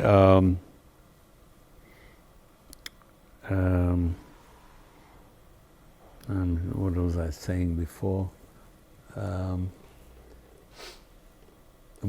I took the architect, the chief architect in the company, the runway. The man was a South African civil engineer who was responsible for designing all the radars in the Israeli in 1949 in the so and so. He was an ex-radar man in the South African Air Force. What's his name? Reuven Jaffe. There's a guy that I he died many interviewed, years a South ago. African guy that I interviewed who was in the South African Army in the Second World War on the radars, and his name is Ostroff Morris Ostroff. Also a Maha guy. Ostroff. Ostroff. I know Ostroff because Morris Siegel, who was a partner of mine, also South African, in the company. Yeah. And we together designed the airport in Paraguay. He's still alive, and he lives in Jerusalem with his wife, and also a pilot and a very good architect, one of the best. I wanted to ask you something, not connect. So we went, I took 5 people and went to France to study, to take a course in airport planning by Professor Vicario, who was one of the greatest airport planners. He did Orly and Charles de Gaulle and Damascus International and many other airports. We studied under him for half a year in Paris and took a diploma course in airport planning. So What year was this? 1964 to 65. And at the same time I traveled to run the company here. And we were at Ben Gurion Airport. You were what? The office was at Ben Gurion Ben Gurion Airport. Airport, yeah. For 10 years. For 10 years, so you probably remember the terrible massacre at Lod. I wasn't there, Yeah. but we were Yeah. in our own building, yes. Yeah. You were going to ask me something. I was going to ask you two last questions. One is, in the war of 1973, the Yom Kippur War. I flew the largest number of hours during the operation in 10 days. I have a thing from the Air Force, 150 hours. During Yom Kippur. During the Yom So Kippur you were War. helping supply the... Mainly, Yeah. yes. And down to Faid, and down to Sharm el-Sheikh, and so forth. In 1989. During after 1973, the aircraft which was redesigned in Bedek, the West Wind, the original jet commander, I was flying in Miluim till, I don't know. 79, I think there's a picture there of you. No, even later. Later? That's not the West Wind, that's the Stratocruiser. But I flew till, I'm sure, till 98 or something. I want to like get to that. a much later period in your life. In 1989, Czechoslovakia becomes democratic. Havel comes to the Velvet Revolution. Did this do anything to you personally? Like, I'm not talking about like, yes, I went there and I this, but like, did it? Well, it came to me in a very surprised manner. Moshe Arens, Professor Moshe Arens, was the Minister of Foreign Affairs at that time, and he was the chief engineer when I was head of flight test at Israel Aircraft Industries. So we knew each other very well. And when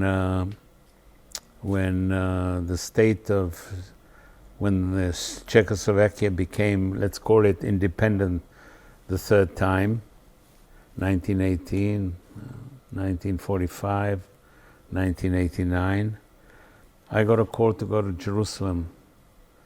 Would I please accept the position of ambassador to the Czechoslovak Republic? So having spent 4 years at the London Embassy, I had enough of cocktail parties and that type of life. So I said to Moshe Arens over my dead body, am I going to be, so I'm willing to help, assist, everything possible, whatever is necessary, but not to go Why? to.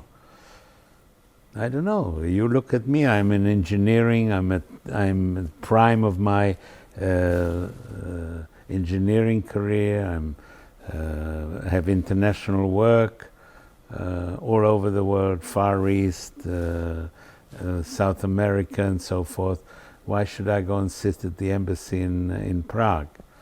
So he didn't give up. So when Havel comes, in 1989, when Havel arrives in Israel, and we're in Jerusalem. Let's make it clear that President Havel's first official visit outside of Czechoslovakia was here. Okay, so we are in Jerusalem, and Moshe Arens, prior to the session at the Binyanei HaUmah, we have a meeting of 3 people, Havel, Arens, and myself. Havel, the 3 of you. The 3 of us. And I think there was the Director General of the Ministry of Foreign Affairs. Yeah, and he says, and Arens says to Havel, he says, Mr. President, I would like me and my colleague here to leave you for a few minutes alone, so that you can convince Mr. Marom, ex-Meisel, to go to Prague. And they leave the room, and I'm alone with Havel, and I said to Havel, I explained to him that I spent 4 years while I was studying, and the most terrible thing were the cocktail parties in the evening when people came to remember each other's names, holding a glass in your hand, and spying on each other and so forth. And I have no interest to go, although I would love to visit my hometown and so forth. And I think we will be, not only myself, but myself and my brother from the States and my wife, and everybody's going to visit as soon as we can. So Havel said to me, Hugo, he said to me, not Pane Meisel, but Hugo, I would respond exactly the same way as you. That's what he said to me. And when we joined up, he said to Mike Arens, and Mike Arens is still alive, he can tell you. Hello. Listen, women, Hugo, this is women. Hugo, so. This is an amazing story. And this is the first time you've heard of Havel before this, I'm sure. Oh no, of course. Wouldn't? Yeah. Yes. And listen, this is your first meeting with him. Yes. What can you tell me about him? Oh, I've been very close to most of the presidents and visited Prague many occasions. I was awarded there on the table under that picture is that glass globe. Can you see that glass globe? Or what? Should I leave it there? I want you to show it to me. Okay. Okay, hold on. It's heavy. Okay.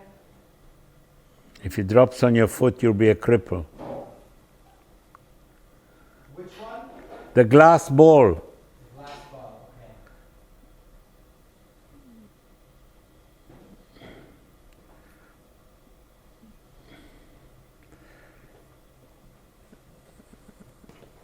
okay. This is. Hold on. This is. I don't know what it says on here. I can't. Ah, yes. It's called the prize. Can you show me the engravement on it? Well, you can't see. It's inside. It says "Cena gratias agit." It's in Latin, Yeah. which is like thanks. So and so, signed by Karel Schwarzenberg, who is the Minister of Foreign Affairs of the Czech Republic already. In 2011, every 2 years or so, they choose, like the Nobel Prize, people who contribute to Czechoslovakia. Yes. In my,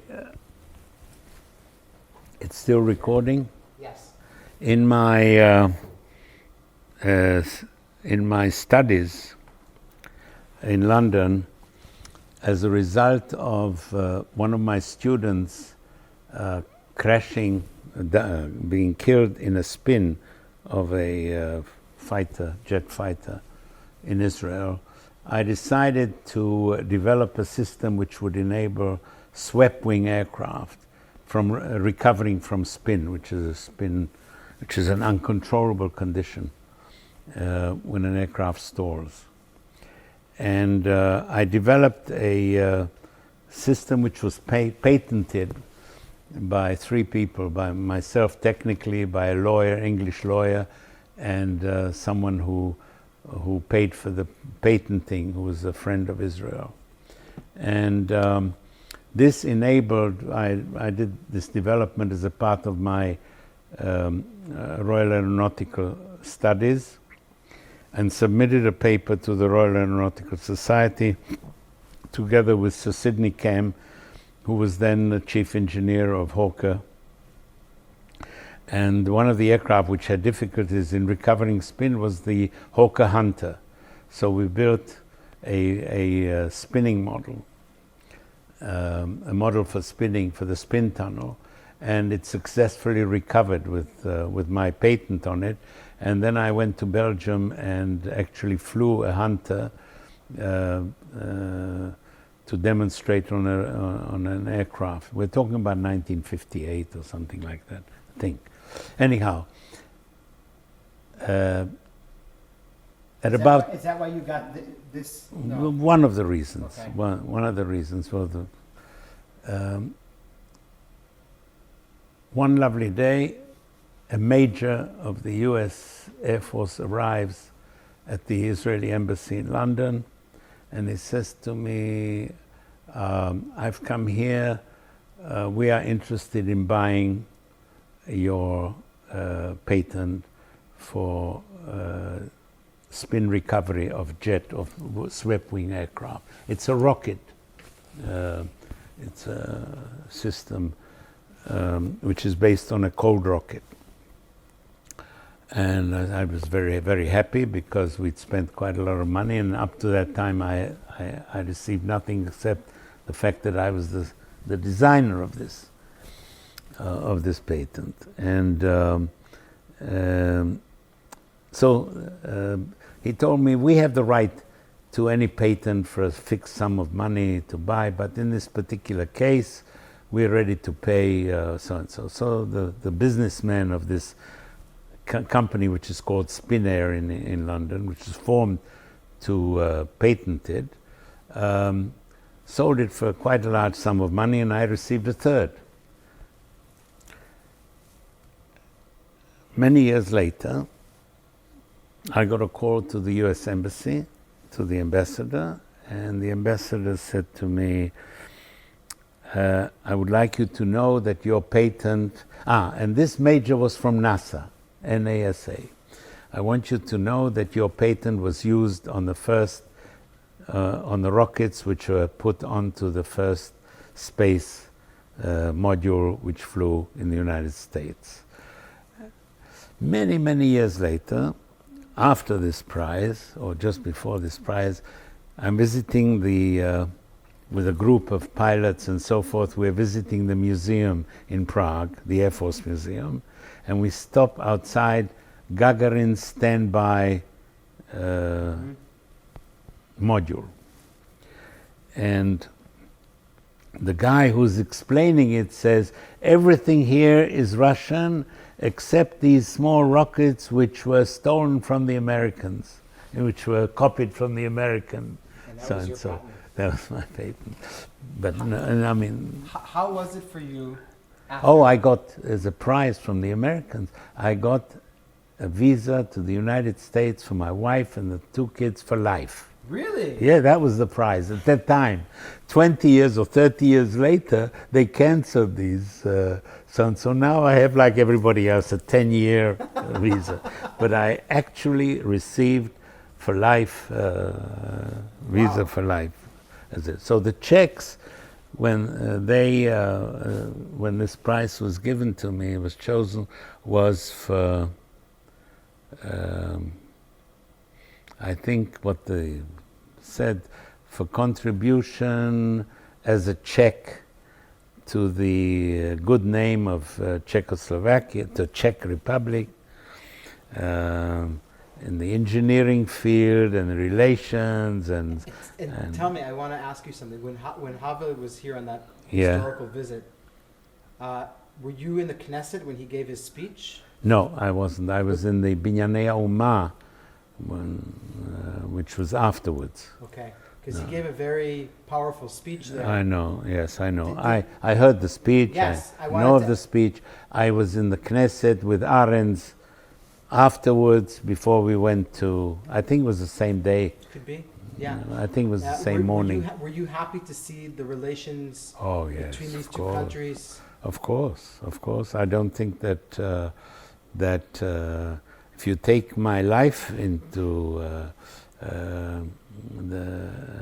the history of the Meisel family, dating back from 968, and you see something like this coming back to normal relations, or I would say even better than normal. Today, even the Czech Republic today is most probably the most supportive of Israel of any European, By far. by far. But it must have had you must have felt proud from both sides of your identity, because Oh, yes. you also decided, for example, to change your name once you came here. Yes. Sure. You know, I didn't decide. They decided for me. Meisel is a name which should not have been changed, and it was decided at that time not to change it because Meisel is basically a Hebrew anagram of Ismail. yeah. But that isn't all. My grandson, for my 70th birthday, who's a polyg, decided to add the name, because there are no boys in the family. So he decided to add the name Meisel to his name. So he is today Jonathan Polyg Meisel. Nice. Okay, Nice. as a present for my birthday. Nice. It's a very nice. It's Yeah. a very nice present. Mhm. So the last question that I'm going to ask you is a question of reflection. Mm. If you look back at your life and everything that you went through, from your childhood to growing up in London during the war, coming back here alone, how do you look at the country that we live in today when you see it? Not only politically, I'm talking also socially. Are you a worried person of what you're leaving us? Are you a person that has doubts, or on the contrary, feels very confident? It's very important for me to understand what you think now. Well, I think the best description, a few months ago, I was at the cemetery during the war with in Gaza. Yeah. I was at the memorial service for Moti Hod, who was the Air Force commander, and I was invited. The only people who were at the cemetery here in Kiryat Shaul was his family and his grandchildren. And I was asked to say a few words. And I said, I look around Israel, and I've been around the world, the most modern countries. I think that in every respect, whether it's road construction, to high tech, to social relations between people, the standard of living, the whether it's theater, music, or whatever, I think that this generation which I represent have been here since the establishment of the state that started with a 5-meter wide road from Tel Aviv to Haifa, to the freeways that we have today. A tunnel in Haifa, which the mayor of Haifa, when I said to him, let us design an offshore airport for Haifa, so and we will use the fill from the tunnel for the island. He said to me, are you crazy? You think Haifa can wait for somebody to decide to build the tunnel? I can't wait. The airport has to be here as soon as possible. Haifa is dying without an airport. With all this, I said, my generation has failed terribly with the fact that after so many years, we're still fighting the same people we started fighting in 1948. It's just incredible that we've done so much in every other field and we have not been able to solve the situation in order to become a country accepted in this area, not accepted in the sense that Egypt and Jordan accept us, but beyond that, accepted as a partner like any state in the United States.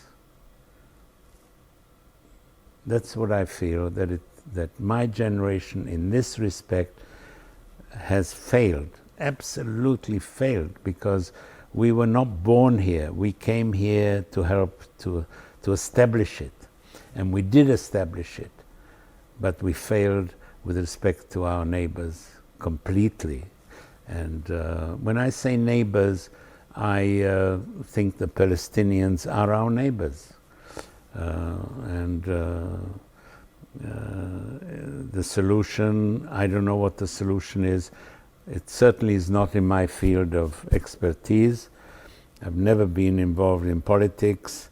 I have had my opinions, and they have gone up and down depending on who was closer to making peace with the Arabs.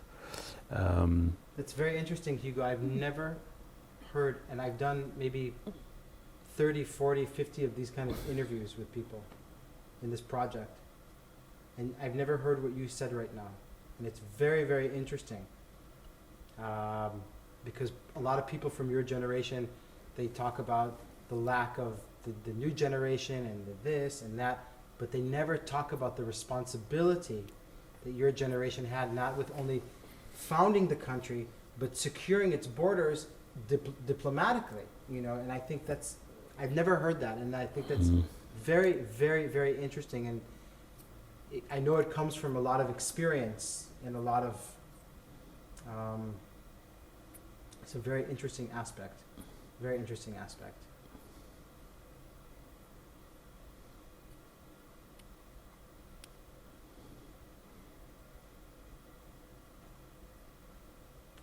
And I think we can conclude here. But if there's anything else that you feel. Oh, there's so many. Listen, you live. There's no question in my mind that the other day I said maybe. That the most important thing in Israel that Israel could do now would be to pass a law for a period of 10, 15, 20 years that all the 120 members of the Knesset should be women. I'm saying that because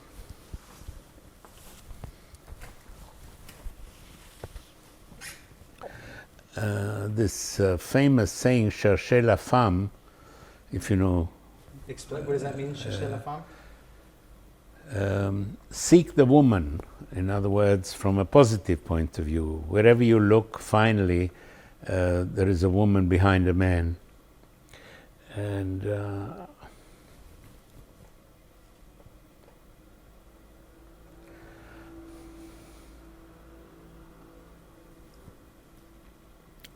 I had such a woman.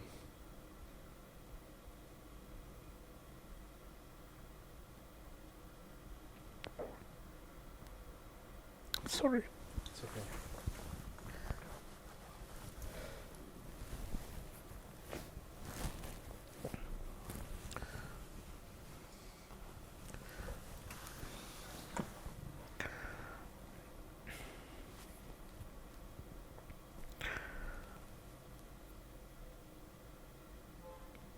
Yeah. Apart from the political aspect, we have in my field, we have failed in constructing a modern satellite to Ben Gurion, and it's not Ramat David, and it's not Beersheba. Each area needs an airport, an international airport. If you want to go to Eilat, you want to fly to Eilat, not to Tel Aviv. And if you want to go to Beersheba area, the Negev, you fly to Beersheba. If you want to go to the north, you fly to Ramat David or whatever airport. If you want to fly to the center of the country, Jerusalem, Tel Aviv, this whole area, we must have a satellite here like every other place. And the satellite, the only way to really find, we have the most ideal conditions in the offshore area here. We have the most ideal conditions in the sea for constructing islands, not floating islands or crazy ideas. A proper island, a sea fill. There are well over 300 airports on water fills in the world today, and it's about high time that we did this. And we have a new Director General of Civil Aviation, and I spoke to him last week. I told him that's the basis. I mean, we need an airport. We have two connections to our survival. One is the Air Force, which this country will always depends on what or wherever, whether it's space or whether it's so and so. That includes space. And the other is transportation. There will never be a means other for this country, with the world in large, other than aviation, than airplanes or whatever will be flying, whether it's unmanned or manned. There will be passengers, millions of passengers. And to ensure this, we need an airport which cannot be dependent on. We cannot afford to have 10 days a year in which we can't fly because there's a fog. We must have an airport which is 365 days, 364 days, if you like. Take Yom Kippur out of it, okay? Must be available day and night, not limited by noise, not limited by chemical problems and so forth.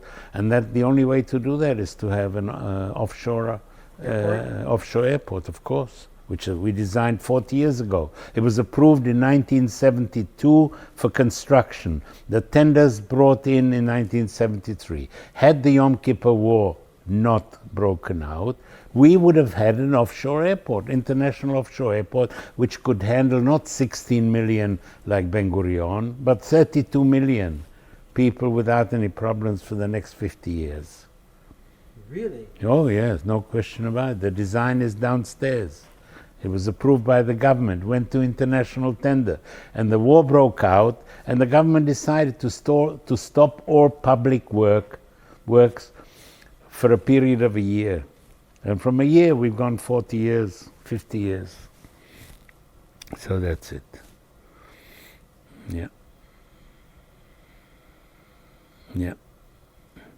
Yehuda Manor, the man who wrote this book, he left Czechoslovakia in 1938, came to Palestine, was sent out so-and-so.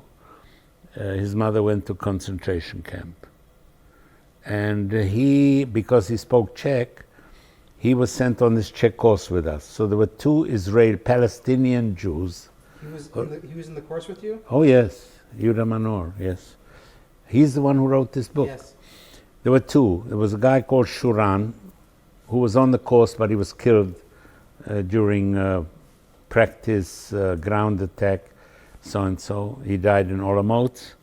There were three of the cadets died during the training. One was Shuran, and the other two, Moscovich and forgotten the third guy's name, they crashed in the circuit. It was air-to-air. Yehuda Manor has a fantastic memory. He has spent 10-15 years in collecting information. There's far more information that he's collected than he's written. Reduced it. He's written about the families of these individuals. I think that's his book, no? Yes, it is. Okay. I think most probably the material he submitted he collected is 3 times more than is in this book. I have some of the original documents here which he sent to me for reading. Well, I'm definitely going to call him. Well, he'll be here in a few minutes. Really? He's on his way. He said he'd be here at 1 o'clock. Unbelievable. So Hugo, I'm going to wrap up the camera. All right. And I want to thank you very, very much for being extremely patient with me. Okay. And I want to thank you for giving me the time. Patience is a virtue. Seldom found among... Patience is something that you have to understand that it is a gift from people. Oh, it's a gift, and it's also something which, as a result of experience, you may learn. It's not a given that if you have a lot of experience. Absolutely. Some people become, with experience, less and less patient. Absolutely. So I'm going to stop this.